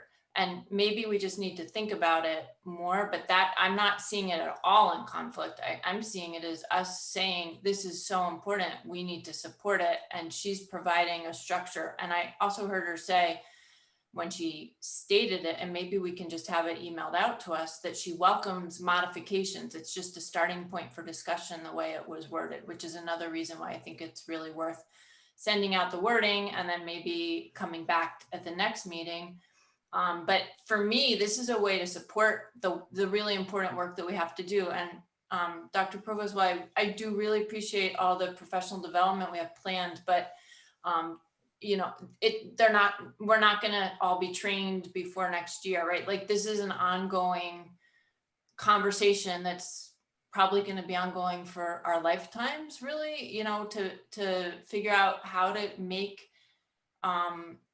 these processes better. So yeah, I'll stop. I just think it's very consistent with what we heard in the actual code of conduct and from the people who designed the code of conduct and what the future needs are. And I'm appreciative of the thinking ahead for that. Before I come to you, Member Seraphy Cox, Dr. Provost, you raised your hand. Was that in response to Member Voss, or you just wanted to? So there are many comments made tonight that I agree completely with. What I was asking for clarification was, should I essentially just shelve the code of conduct that was just approved and then come back with a plan in the summer that could be started implemented in the next budget year, which would be July of 2023? Or would you like me to move forward with this and begin doing whatever work I can to start implementing it at this time? That was essentially the question. And just since I made that comment, my personal feeling is you should absolutely go ahead, and these things should be in parallel, and we should be doing everything we can to move it forward and to keep the conversation going. So thank you. I really do appreciate your commitment to it, and I think we need to budget money for it too. Thank you. Member Seraphy Cox. Yeah, I really appreciate the discussion tonight, and I would like to withdraw my motion with the caveat that it come up at the next meeting. I would like to have members submit thoughts to the superintendent about, you know, their positions on the makeup of the motion, I guess is what I would ask. And I will write up the motion and send it to the superintendent so that it can be included in the packet for the next meeting as well. Thank you. Thank you very much, Member Seraphy Cox. So that motion is withdrawn. And obviously superintendent will be receiving future motion, and we'll get it on the agenda. And if you have thoughts you want to share through the superintendent, you can do that. And we'll take it up at the next meeting. So the next item on the agenda was proposed to be item D, which was a vote on a memorandum of understanding with the YMCA, but we've been notified this afternoon that the YMCA has withdrawn that, so we'll not take that up this evening. Next item on the agenda under old business is item E, which is the October 22nd, 2020 school committee meeting. And this is one of those quarterly off meetings that we want to be planful for. And so the vice chair who's leading that planning, this is his item. I think he's seeking some input and feedback from you all. So I'll turn it over to the vice chair. Yes, thank you, Mr. Mayor. This item actually has the name of this item has gone through different iterations. So it's going to be a little bit, Kaufman, to interrupt you, there are some hands up before we get to this. Is it okay to go back to the piece that just got skipped over? Sure, yes, I'm sorry, once the motion was withdrawn, I was moving on to the next item, so it was no longer on the floor, so Member Levy. Thanks again, Member Kaufman. I'm sorry to have interrupted you. No problem. I just want to take the opportunity to express my extreme disappointment that we're at the point where the Y has withdrawn their proposal. I think that we as a district have so much work to do to support our working families through remote learning and through hybrid learning. And I think I'm just really, really disappointed that we're at the point where we are not, we don't have anything on the table right now in terms of options, as far as I know, to support those families who aren't able to physically be with their students while their students are going through remote learning. I think for me, as I was thinking about supporting remote learning, it was with the idea in mind that we as a district would be working to find solutions for those working families. And we've talked about the Y as an option, and I was excited about that. We've talked about the potential for different schools to connect families. I know that's happening at some schools like Bridge Street, but it's not happening at all schools. There are a number of working families that have zero opportunities right now or options. And I think we are doing a disservice to our families. And I just want to express the sincere hope that we can put our heads together to come up with an option to support those families who aren't able to support their students through remote learning. Okay, Member Busansky. Well, I will just, echo what Member Levy said. So in full agreement, and she said it very well. I also had wanted to just make another point, which was, I hope, as is our typical practice, that we have, when we have invited guests, that we move their agenda item up earlier. And I feel like it's 10:15 and we had Grow Food Northampton here till very late Thursday night. They didn't make it all the way till 12:30. That's true, but they stayed on for a very long time to present. So I just would hope that somehow maybe after Member Kaufman, after this next issue, we could just bump them up even a little bit to get them on sooner rather than later, and not assuming that Elisa Klein is still here, that we haven't lost them already. Okay, certainly. I'm trying as chair to balance many things, and there were people that got, triple bounced already that I moved forward because they've been bounced at 3 previous meetings. So I'm trying to juggle a lot of those things. So we'll try to move them up as soon as we finish this. Member Gold. Thanks. Just want to be careful that we don't start. I'm fine with people making some statements, but I also don't want to deliberate on something that's no longer on the agenda. But go ahead, Member. Yeah, I'm not trying to deliberate. I was just trying to scroll through emails because that was, honestly, it was news to me right when you announced it that we were not going to, I don't know how many emails, I must have missed it in one. Is it publicly shareable why pulled out of the, why this was withdrawn? I mean, this took up, we know there was a lot of conversation. The public shared a lot of information with us on this issue, and to just end it without knowing, I don't know, if it's shareable, I'd love to know what happened with it. I'll defer to the superintendent on this. I don't know that the communication was with him, I believe, but I'd have to defer to the superintendent on this. I guess I'll just say that the Y felt like they were potentially in a position between the teachers union and the school committee, and that felt very uncomfortable for them. And so in order to no longer be caught in that vice, they decided it would be best for them to withdraw. Thanks for that.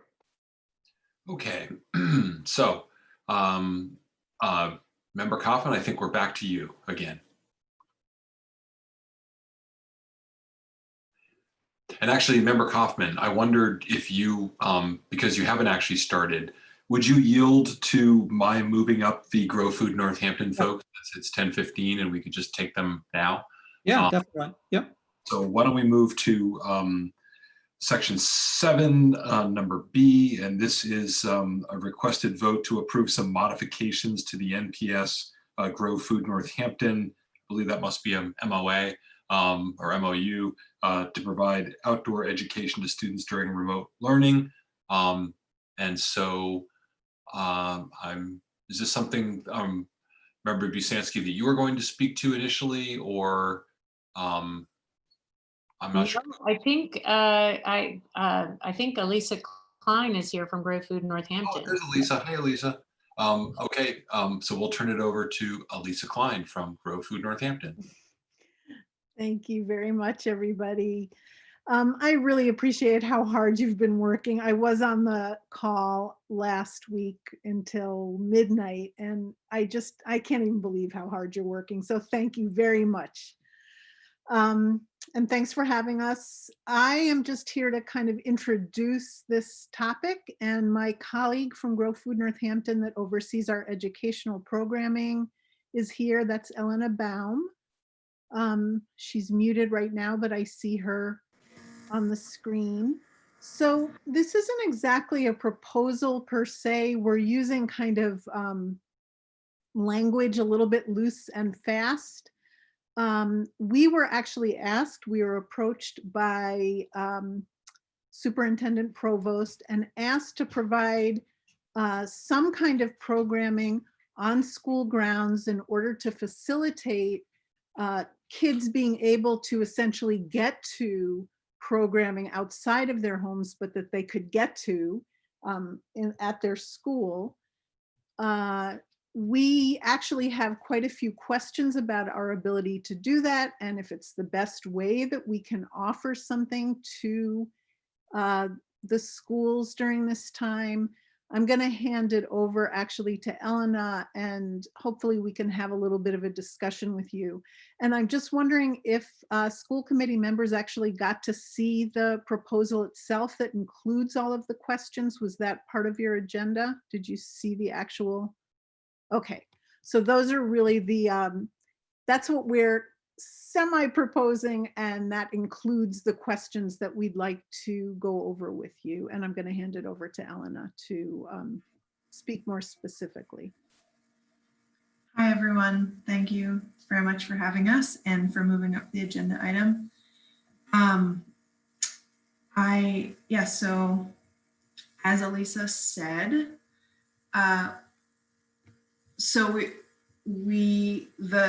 the topic in question is whether to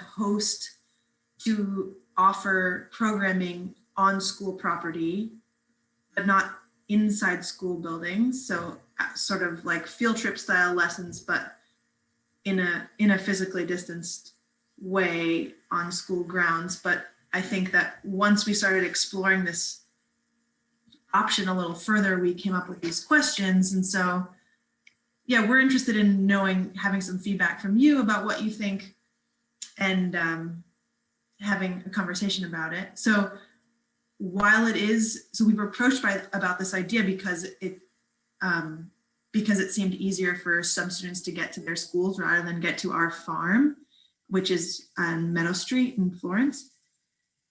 That's where our field trips normally are. And so it's true that some students would be able to get there easier, but not all students live within walking distance. So that sort of element of inequity in the transportation seemed a little bit off, since the reason behind having it at the schools was to address that issue.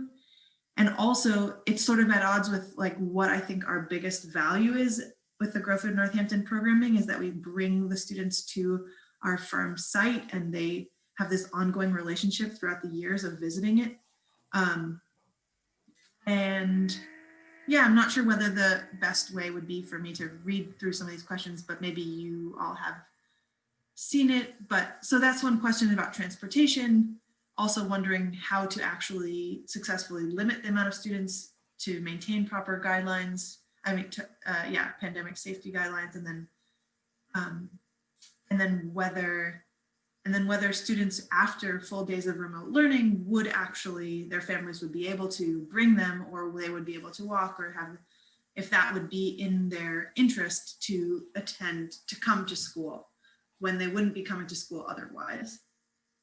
And then also just sort of the nature of how physically distanced outdoor learning has a limit to the season, because I'd say that we have probably until the end of October is normally when we host field trips. And I mean, I'm all about doing winter programming, but I don't know if that's going to be part of this. That's not part of this picture. And so our education team is wondering whether it makes more sense to devote our time to other remote resources that are valuable in outdoor and indoor conditions, like take-home kits and different kinds of, we're just investigating these other things that can be in collaboration with teachers. I know there's more questions here too, but I've spoken a lot. So, I guess, this last point, number 6, is that it's different. It's not related to, it's because we are trying to create our accessible programs, we are actually also in conversation about creating and leading some socially distant and no cost activities at the subsidized housing neighborhoods. And that would not be in conjunction with the school system, but it might address some of the points that we were hoping to by having it on school grounds. So that's just to hold that also in the picture. And we're not sure, we're in the process of figuring out whether in terms of liability, we would be able to lead programs off our farm, but under our auspices and not the schools. Thank you, Elena. I wonder if I saw Superintendent Provost had his hand up, and I just want to remember, Conrad, if you would defer to Superintendent Provost, because I just feel like he initiated this conversation, and so it might be helpful for him to give some response here or framing or some guidance to the school committee. Sure, thank you.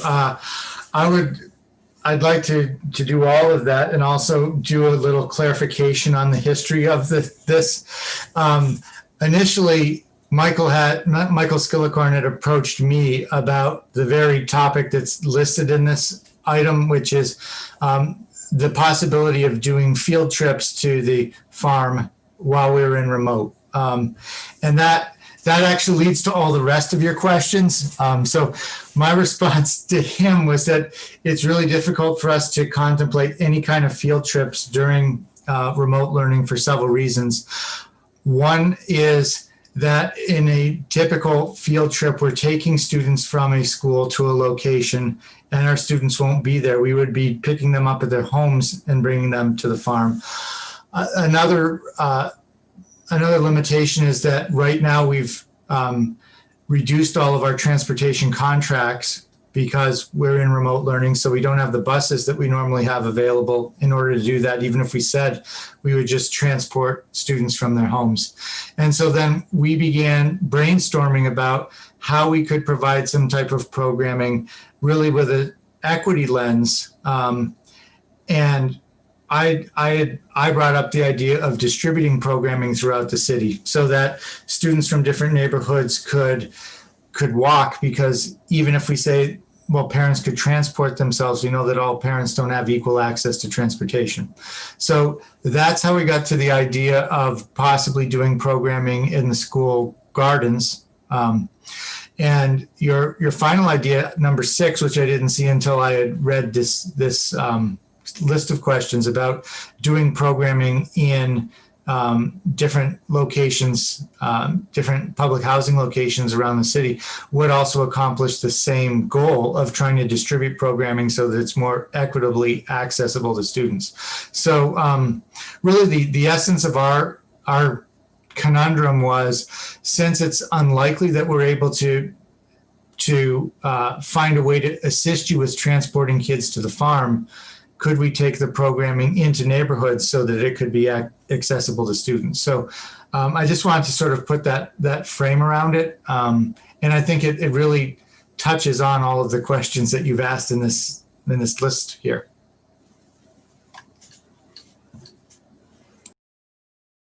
Member Condon, you had your hand up. I'll recognize you again. Dr. Provost really just touched on the 2 points that I was going to comment on with his frame. I really like, Elena, number 4 and your thoughts behind that, keeping in mind all the logistical hurdles that you mentioned and Dr. Provost highlighted about developing materials and curriculum that could go out to families, that could be used year round. I think that is something that, could long-term could continue to be used even in non-COVID times. And then the possibility of number 6, if that is feasible for you and your resources and liability, I think, that, as Dr. Provost commented, really touches on the equity issues, which we, I think as a committee, circle around pretty regularly in our discussions. So that's just one I wanted to mention. Okay, Elisa. I was going to say Counselor Klein. I'm sorry, I had to catch myself there. I wanted to just provide kind of a point of clarification, which is, what we're talking about essentially is programming for the schools, yet the way that I understood it from Michael, our associate director, who had these conversations with the superintendent, he wasn't able to be here because his wife just had their first child 10 days ago. So that's why Elena and I are pitching in. So we're essentially kind of being asked to do programming, but completely disconnected from the school, other than the idea of doing it on school grounds after school hours. So there's this kind of funny relationship that we're being asked to create here. Usually, as I think everybody knows, we're doing in-school, in-classroom programming, and we have an MOU with the schools. What we would be doing if we come to schools after remote learning day ends is doing our own programming that happens to be on school grounds. So essentially all we would be doing is asking for permission, as it were, from the school committee to do this on school grounds. I guess we're a little bit uneasy about that configuration and thinking that it really might make more sense for us to be supplying materials that can be used during the school day and be integrated into remote learning curriculum.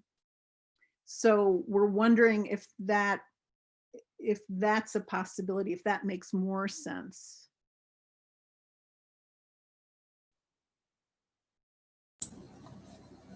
Any feedback, Member Fallon? Thanks. I love that idea. I think that if you were to distribute materials to do some of these projects and have the space in the day to do a demonstration, to show them, and even if it were available for during an asynchronous learning time where they could log in and see like, okay, this is what I'm supposed to do with this seed growing kit. And this is, to see a demonstration of this is how one would plant it, or this is an at-home activity that one could do, or tie it into the curriculum somehow. I think that would be a great resource for the schools and for the community. I wish that we could that we did have buses available. I'd love to get the kids outside in a socially distant way, but I don't know that it's realistic. Member Gold. Thanks so much. And just catching up, and so I appreciate your presentation and trying to hear all this. For what it's worth, just to throw it out there, I think that these efforts, while maybe quite challenging during remote learning, hopefully if we do get to go to a hybrid model, I think this could really complement what the schools can offer in the hybrid model, because then we would be having kids on site potentially and things like that. So having a partnership in this, I see when we get to hybrid, hopefully it'll be a great asset to have this in place. So maybe like developing it with that mindset also could be helpful.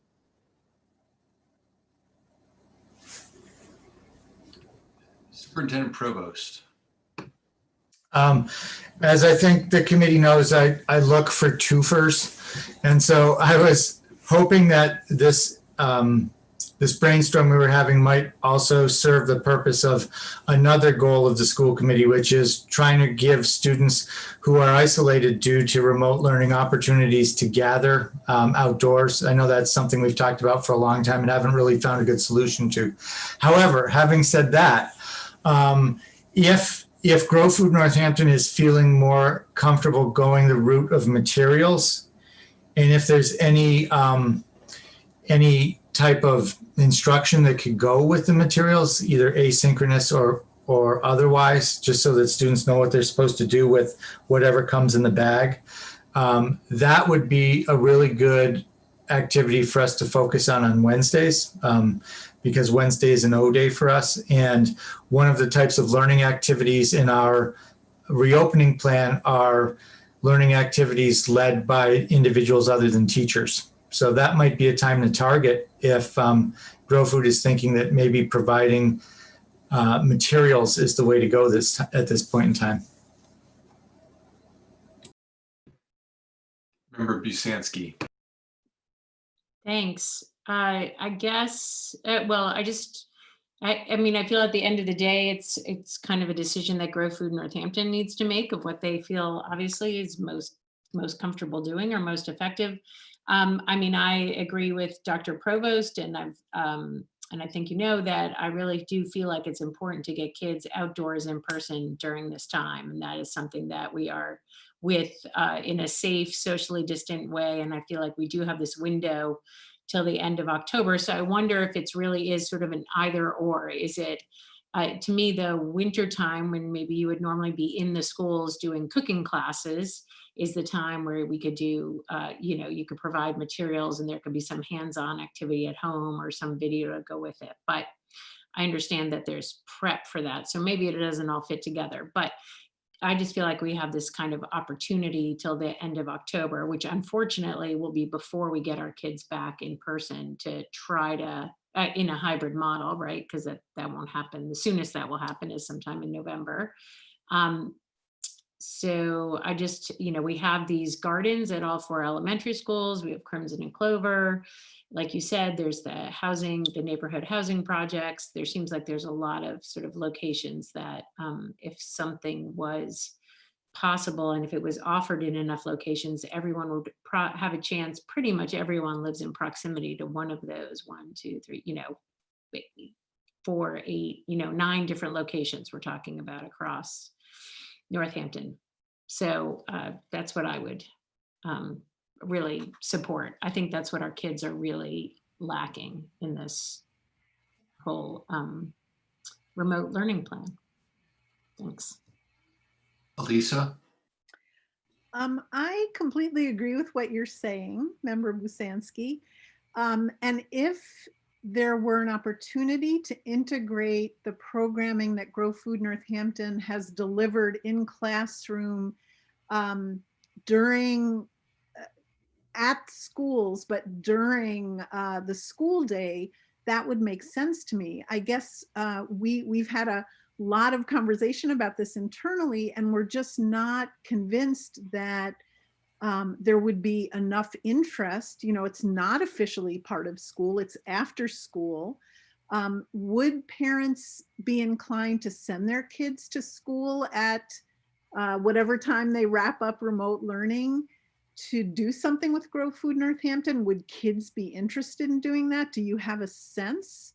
Because it will take a lot of energy for us to move our things from school to prepare the outdoor lessons.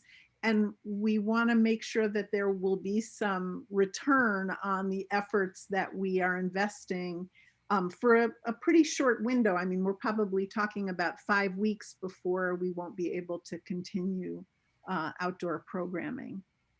So I am really curious to hear your informed sense of whether or not there would be interest on the part of families. Yeah, I think that's a really good question. I don't have an answer for you. I don't know. It would be really, I don't know if maybe other school committee members have some sense of it. I think it'd be interesting to see if the PTOs might be able to help like gauge some interest. They're all starting up, they're all having meetings. I don't know if that's a good idea, or, especially in the elementary schools or through their, weekly newsletters, you could maybe quickly gauge some interest. But I understand the dilemma. I don't have a great answer. Or through the teachers, through the guarding coordinators in each school, maybe reaching out to each of them and seeing if I know each elementary school has a guarding coordinator, maybe they have could gather some quick insight if they think teachers would be interested in kind of encouraging their students to go to one of these or something. I don't know. Those are my thoughts. Sorry, I don't have a more specific answer. Member Voss. Thanks, and thanks for waiting so long for us throughout 2 evenings. I'm sitting here without a great solution and just appreciating how you presented it. All three of you, the Grove Food Northampton folks and Dr. Provost, and the trade-offs, and just a couple thoughts I have. And again, I don't think I have solutions. I really appreciate wanting to bring it to the schools because it enables more people to walk and be closer. And I really appreciate this issue of trying to be equitable and give everybody access. And I guess I'll just also put out there, I also am hearing you that you can do better programming at your farm because that's what you're used to and that's where everything is. So a piece of me wonders if you could do a better job there, and it's obviously going to be a better experience for those who can get there and better kind of work for you, maybe considering seeing what kind of turnout you would get if you did something at your farm, even though it wouldn't cover as much geographic area. But if you live in that part of town, maybe this is something you can access. And if you live in a different part of town, maybe there's other things you can access. And that's not a good answer. I'm just putting it out there as a way to think about it. And the other brainstorm I have is, and the school committee really isn't in charge of curriculum and making matches with specific teachers, but certainly Dr. Provost could potentially help with that, is wondering if there's just maybe a grade. And I do think to the elementary schools because of the O-Day and how challenging it can be to do remote learning on a computer for younger kids, but maybe there's a place in our school system that could really benefit from a more formal relationship with you all in the remote learning, and not trying to serve all 12, 13 grades across all 6 schools, but just picking a small pocket where we need more hands-on stuff with kids and seeing if something could be explored there. So those are my thoughts after listening to this.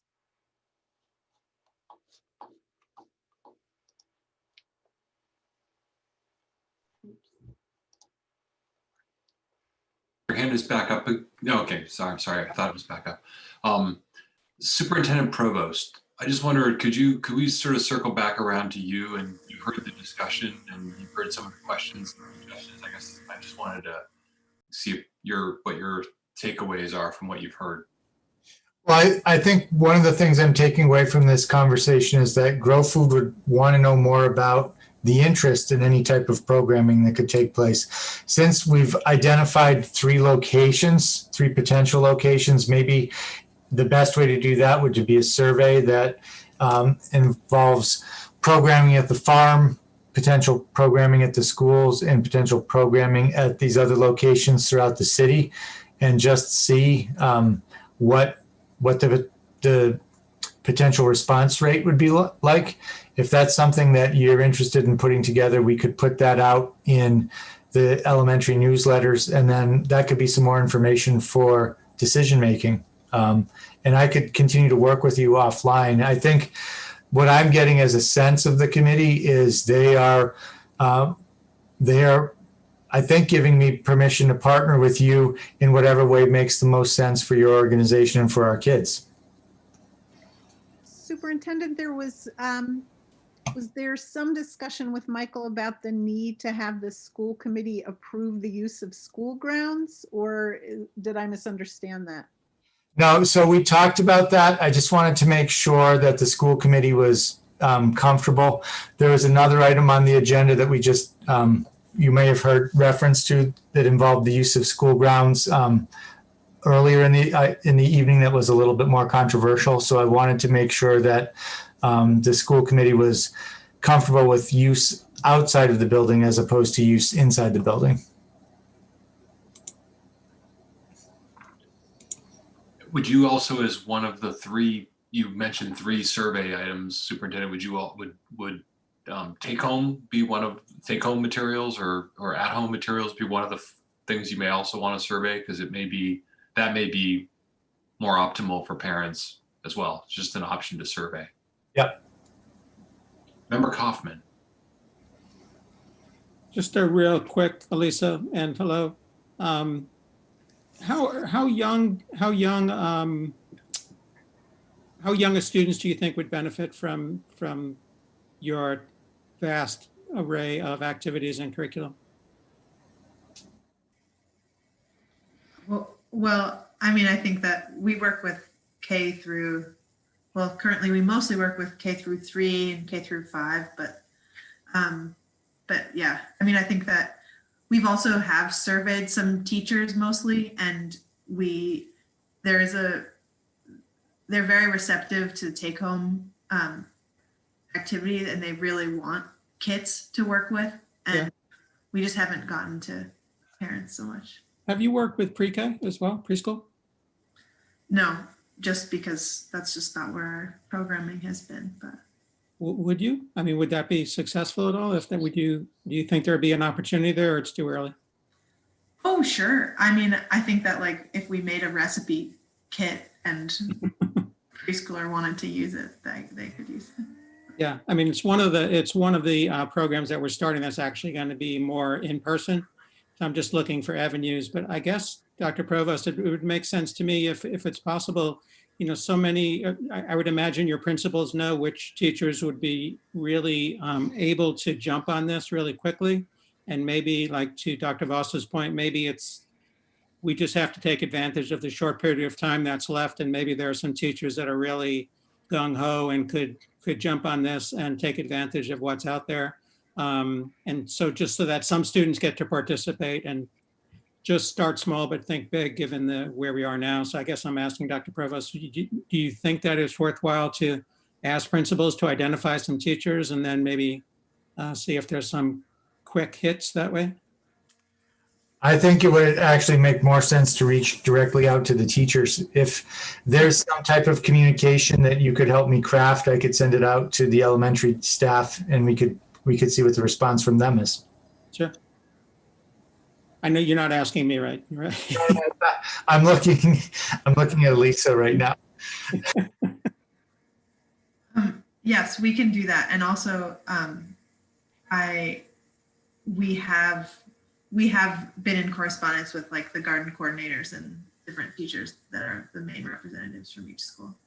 And I think the main hurdle is that they're excited about the programs and also like would not be able to participate in any physical in-person setting. And I think that that's like complicated drawback that they are confused about. So the key teachers that I have talked to be exploring these options, yeah, they're excited about things that they can't be involved. So I think.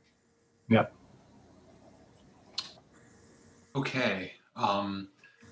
So obviously I want to thank our guests from Grow Food Northampton. Has this been helpful to you? Has it provided you some of the feedback to the questions you had? And then you can carry on this conversation with Dr. Provost, and he's going to try to do some survey work, and hopefully we can find some way to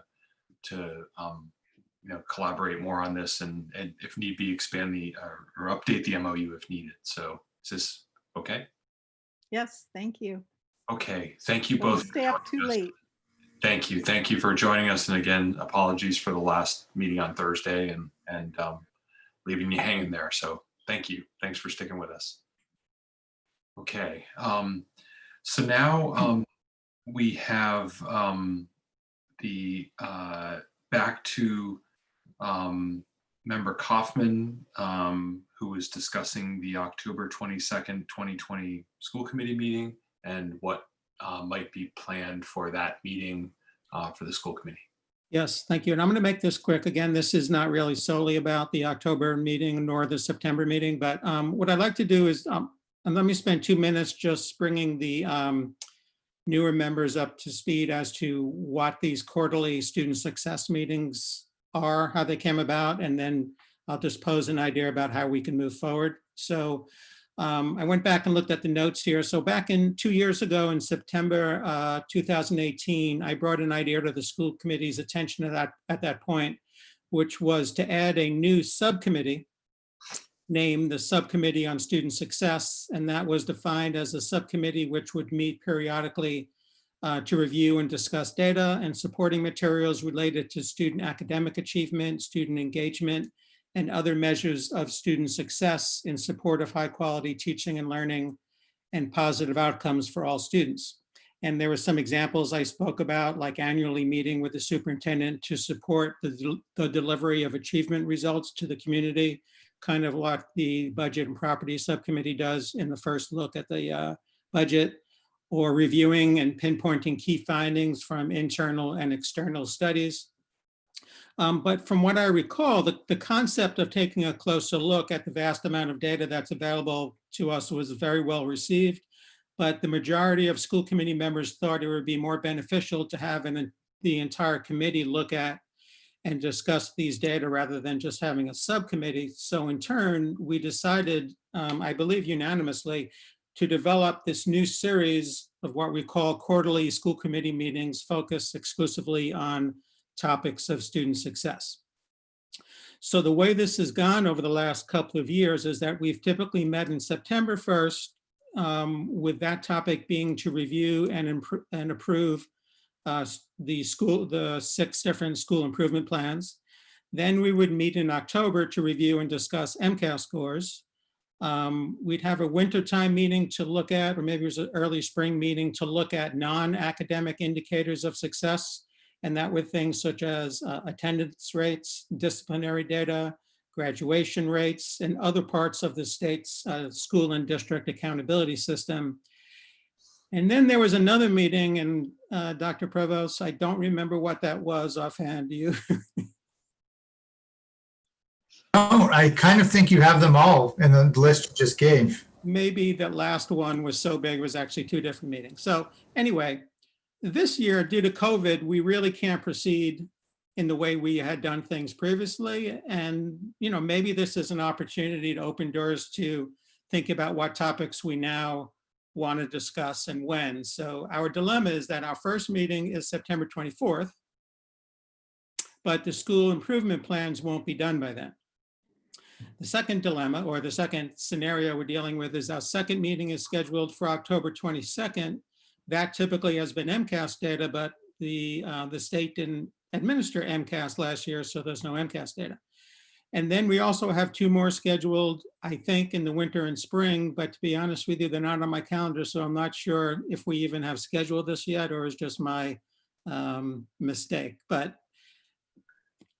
I just wanted to let the newer people know that these were specifically scheduled to kind of really hone in on the success of our students, not necessarily solely looking at data like the school improvement plans, but they were really a focus on, are we doing as well as we can do? What are our successes? What are our challenges? And certainly thinking about and brainstorming ways to do better. So rather than taking a lot of time tonight to discuss what are we going to do given this, I wanted to propose that a couple of ideas. One would be that we cancel the meeting now scheduled for 9/24 for September 24th, which I think was going to be about school improvement plans. And we move that topic of approving school improvement plans to October 22nd, which was the meeting we talked about data. And that would necessitate your confidence, Dr. Provost, that you think that the schools would have their SIPs done by then. Yes, I think that'll work fine. It's just with everything that we've had trying to start school with a late start, we really haven't had the opportunity to gather with the schools, the school councils as needed to update the school improvement plans. But I think now that we're starting, it's another 6 weeks out. We will definitely be able to meet that deadline. Okay, and it is a requirement, as I think everybody knows, for the school committees to approve the plans. And we used to do it as part of a regular meeting when it was rushed. This allows the teams that have worked hard on this to develop these plans, or at least to share their plans with us with more time, and for us to ask a lot of back and forths. So if we do that, I'm not even sure we need to vote on that, or maybe just get a sense if anybody objects. But I also wanted to throw out the idea that at a later meeting, we can decide on topics that would take place in maybe our winter and spring student success meetings, or if you prefer, I can take responsibility for coordinating an online process where I would maybe collect ideas from various members and then put together a doodle poll or something else more electronically to assess topics of interest. So I guess I just want to quickly see if there's anybody who objects, I guess, to canceling the 24th and moving the school improvement plans to October 22nd. Member Gold, you have your hand up. Yeah, I just wanted to check, Member Kaufman, because there was some conversation back in July. I know we didn't pass the that one during the MCAS discussion and the bill for the moratorium. There was some interest from the school committee on learning more about MCAS and the state accountability system. And so there was a suggestion to use that October MCAS one, since there wouldn't be data, for an actual, let's understand what MCAS means. And this, so I don't know, whether it's in October, I would just hope that one of our meetings does have that happen, because it is really important for everybody to understand the full system, the accountability system, before we move forward. Good point. I mean, I think it logically, just because we have to approve the SIPs, and if we want more time, it made sense. But I hear what you're saying as well. Either, yeah, thank you. So I'm getting the sense that everyone's fine not having a second meeting in September. I don't know, I've lost track of what this would be in terms of number of meetings in September, but not holding the usual scheduled second meeting in September, and advancing the SIPs to the October meeting. And then Lonnie, you're gonna perhaps send out some sort of a poll or doodle poll on different topics that people may want to select from. Yeah, for future, I can throw out some ideas that we've done in the past, as well as some brainstorm, and then I could assess that, and we can either vote on it or in person or doodle poll. And Annie, are those scheduled yet, those two meetings, or is it me that can't find them, or have we Vote not? on the calendar in January, so it gets developed like in the last week of December usually. That makes sense. Okay, so we don't yet. Okay, that's the idea. Okay, that's it. And I think somebody needs to, I can make a please do motion to extend the meeting that we're close to finishing past 11 o'clock. Is there a second? Second. Any discussion? I'll ask the clerk to call the roll.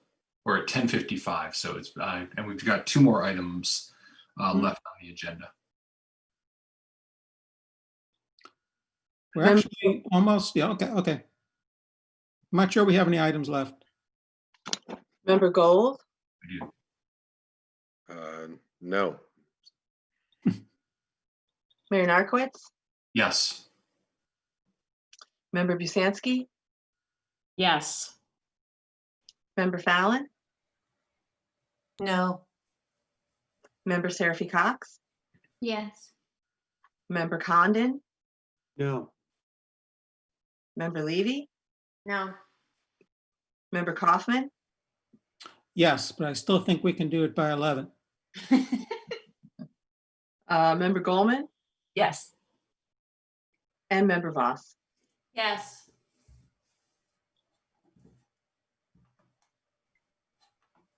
The vote is 6 yeses and 4 noes. Okay, so the meeting is extended past 11.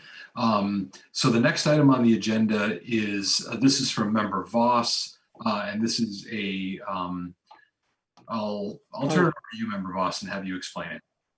Sure. So I have the email up that I sent the agenda setting team. I was actually asking for a vote, and and it isn't on there. And if it waits at this point, I guess it's fine. But what my email said is, you may have read that the Worcester School Committee passed this motion. And there is an effort, and this was a few weeks ago, to get as many school committees as possible to pass this motion. So I worded it identically to there. Since then, I've heard a few other communities have put in slightly different ones, but the reason I worded it the same was just to be simple if it got to the state level, to be able to say X number of school committees are encouraging this. So the actual wording that they used that I copied was to request. And when we say request, I would ask others to contribute who this would go to, but I think DESE and the governor were two that a mask representative suggested to me, probably others, but to request the state have ongoing, easily accessible, free testing with a quick turnaround in operation across the state before any district brings students back into session. And maybe now that we're 3 weeks after this was started, it's a different language, but in spending the entire summer thinking about how do we safely get back to school, it's just become very clear to me that at a higher level than a community, a state, federal government need to start providing testing. The colleges that are having somewhat of a success coming back are testing students a lot. And it just makes sense that if you want to bring people together sooner, you would figure out a way to test them. So I wanted to put it out there as something for us to at least know that we could weigh in on if the group wants to. So, and again, I think this was, I think probably just a slight oversight on the agenda, because I know you were wanting the school committee to make this request, to basically make this request. And so I think we just forgot the vote part, but to vote to make this request. So, I mean, if you wanted to make a motion tonight, I would entertain it, that they approve this. But if you're worried that the language may have changed over 3 weeks and you want to check it out, whatever you. No, I did actually last week check it out when I saw it was on the agenda. And I think because of all the negotiating, I missed that it didn't say vote as well. But I did check it out last Wednesday. And I think the language is fine. I'm just letting you know, I think there's a few other communities with slightly different language. I'm very comfortable with this language. So I will make a motion. Okay.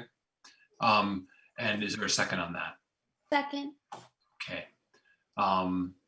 Okay, so I'll ask the clerk to call the roll. Oh, I'm sorry, Member Gold, you had a question.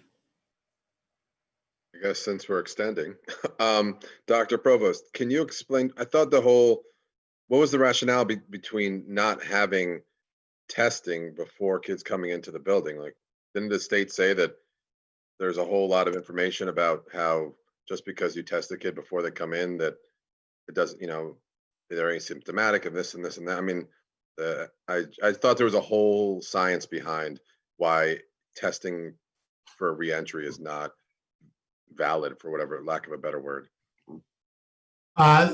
The information that you might be referring to is some data that I'd gotten on one of the conference calls with the commissioner.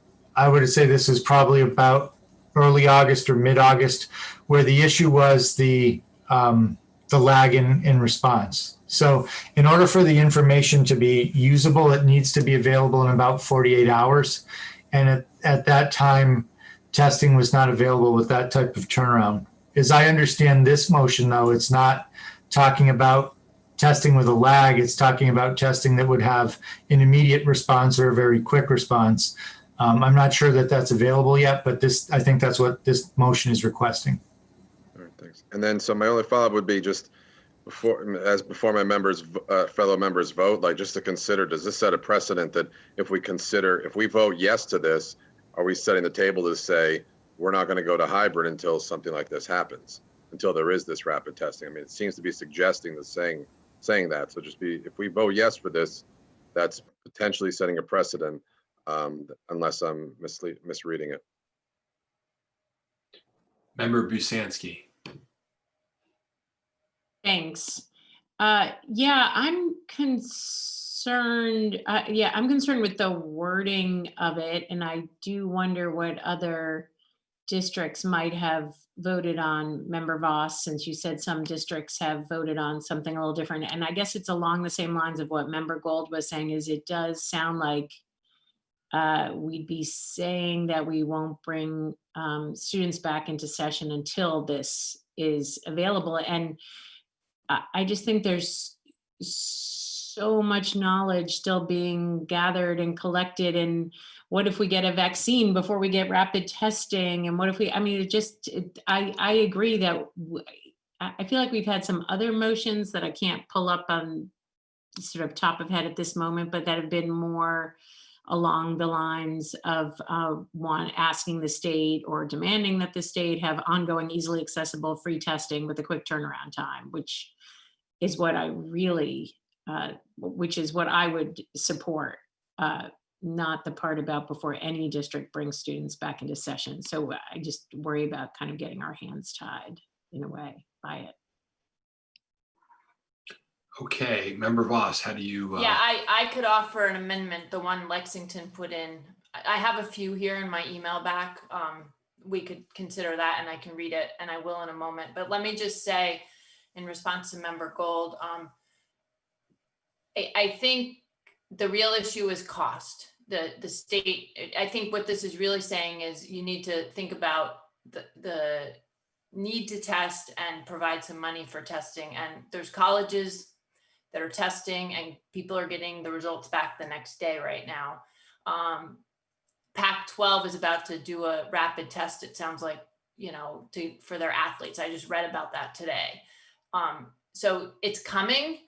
And right now, last week, Dr. Fauci in Ground Rounds at Partners Healthcare, which I watched, said 40 to 50% of transmission right now is thought to be by asymptomatic carriers. So if we're looking in September right now to get our schools back running with more people, I think we would be smart to have a broader view of it and realize that testing needs to be part of the conversation. So that's what really motivated this. And let me read to you what I think Lexington passed, which said, request the state have ongoing, routine, easily accessible, free testing for all residents with a quick turnaround in operation across the state as soon as possible to facilitate students and staff returning to school in as safe a manner as possible.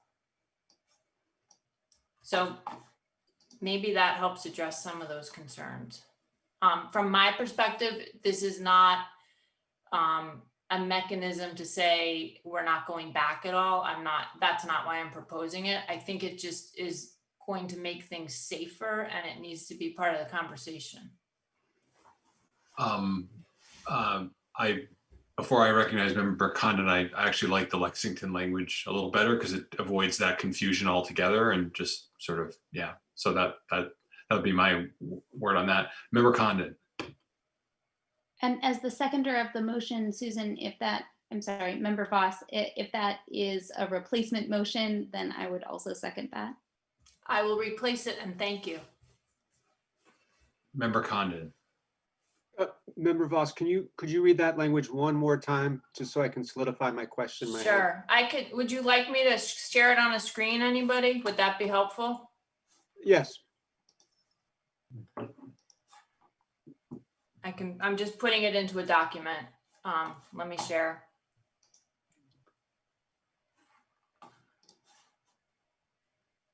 It's a little nerve. Okay. Am I only sharing that one document? Yes, I believe so. Can people see that? Yep, it looks good. Thank you. I like that language as written, especially with going along with what Member Gold's concern was. So I would support that. I'm happy to take it down when people have seen it enough. Okay. So that is that's the new language that we would be asking you to approve. And again, this is very much akin to, we've done votes like this on charter school or other things where we want to send a letter to the State House or a resolution or something to the State House to impress upon them the desire of districts around the state. So any other questions about this? Okay, so I would ask the clerk to call the roll.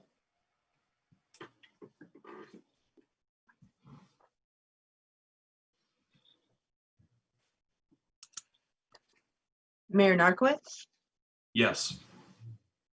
Member Busansky, Yes. Member Fallon, Yes. Member Seraphy Cox, Yes. Member Condon, Yes. Member Levy, Yes. Member Kaufman, Yes. Member Goldman, Yes. Member Voss, Yes. and Member Gold. Yes. The vote is unanimous. Okay, Can I follow up with a quick question?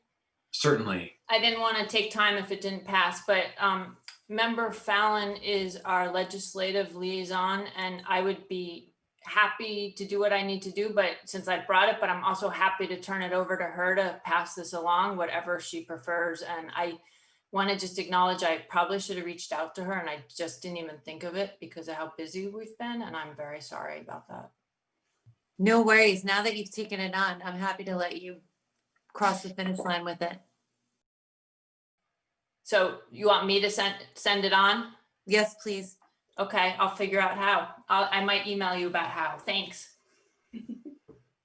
Okay, so now we have come to what I believe is the final vote of the evening, other than the one to adjourn, hopefully. So this is C under new business. And I will ask actually Member Kaufman to present this. Yes, and I mistakenly thought we were done with the new business, so that's why I was so optimistic that we'd be done.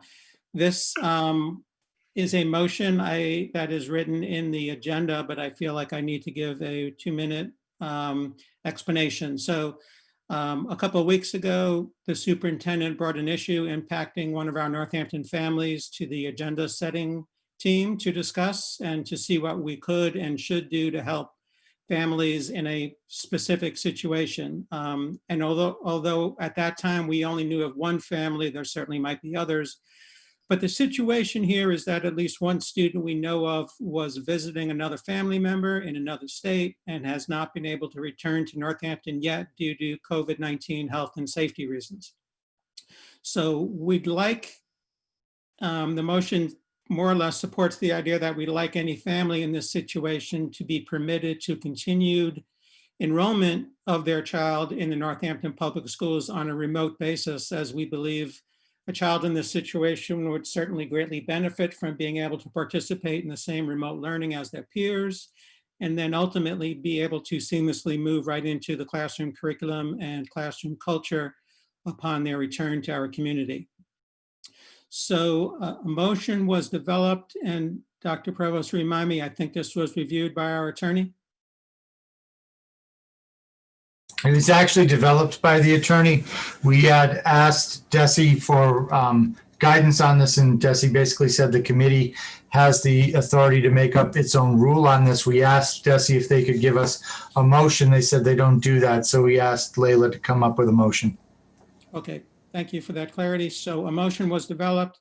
I'd like to make a motion that we pass it. Do you want me to read it? Second. Okay, so Narcoitz, do I need to read it, or can I? What just happened? It's not super long, and I think it would be just helpful to get it on the record. Yeah. Okay. So this is a motion to approve the following: that pursuant to Massachusetts General Law, Chapter 5, students who were enrolled in the Northampton Public Schools for the 2019-2020 school year or would have or would have met the school district's residency requirements but for the COVID-19 pandemic, whose caregivers certify on or before September 16th, 2020, that the student is temporarily residing in a community other than the city of Northampton due to COVID-19 pandemic and intend to return to their residence in the city of Northampton as soon as the pandemic conditions causing the temporary relocation permit, will continue to be considered as residing in the city of Northampton and permitted to continue enrollment on a remote basis until the close of the COVID-19 pandemic or the close of the 2020-21 school year, whichever occurs first. Okay, so that's the motion that was made and seconded. Is there a second? Cox, I need to recognize her at this point. I am recusing myself from this vote. Okay. Okay, so member Sarah Cox is recusing on this one. Any other questions or comments on this? Okay, I'll ask the clerk to call the roll.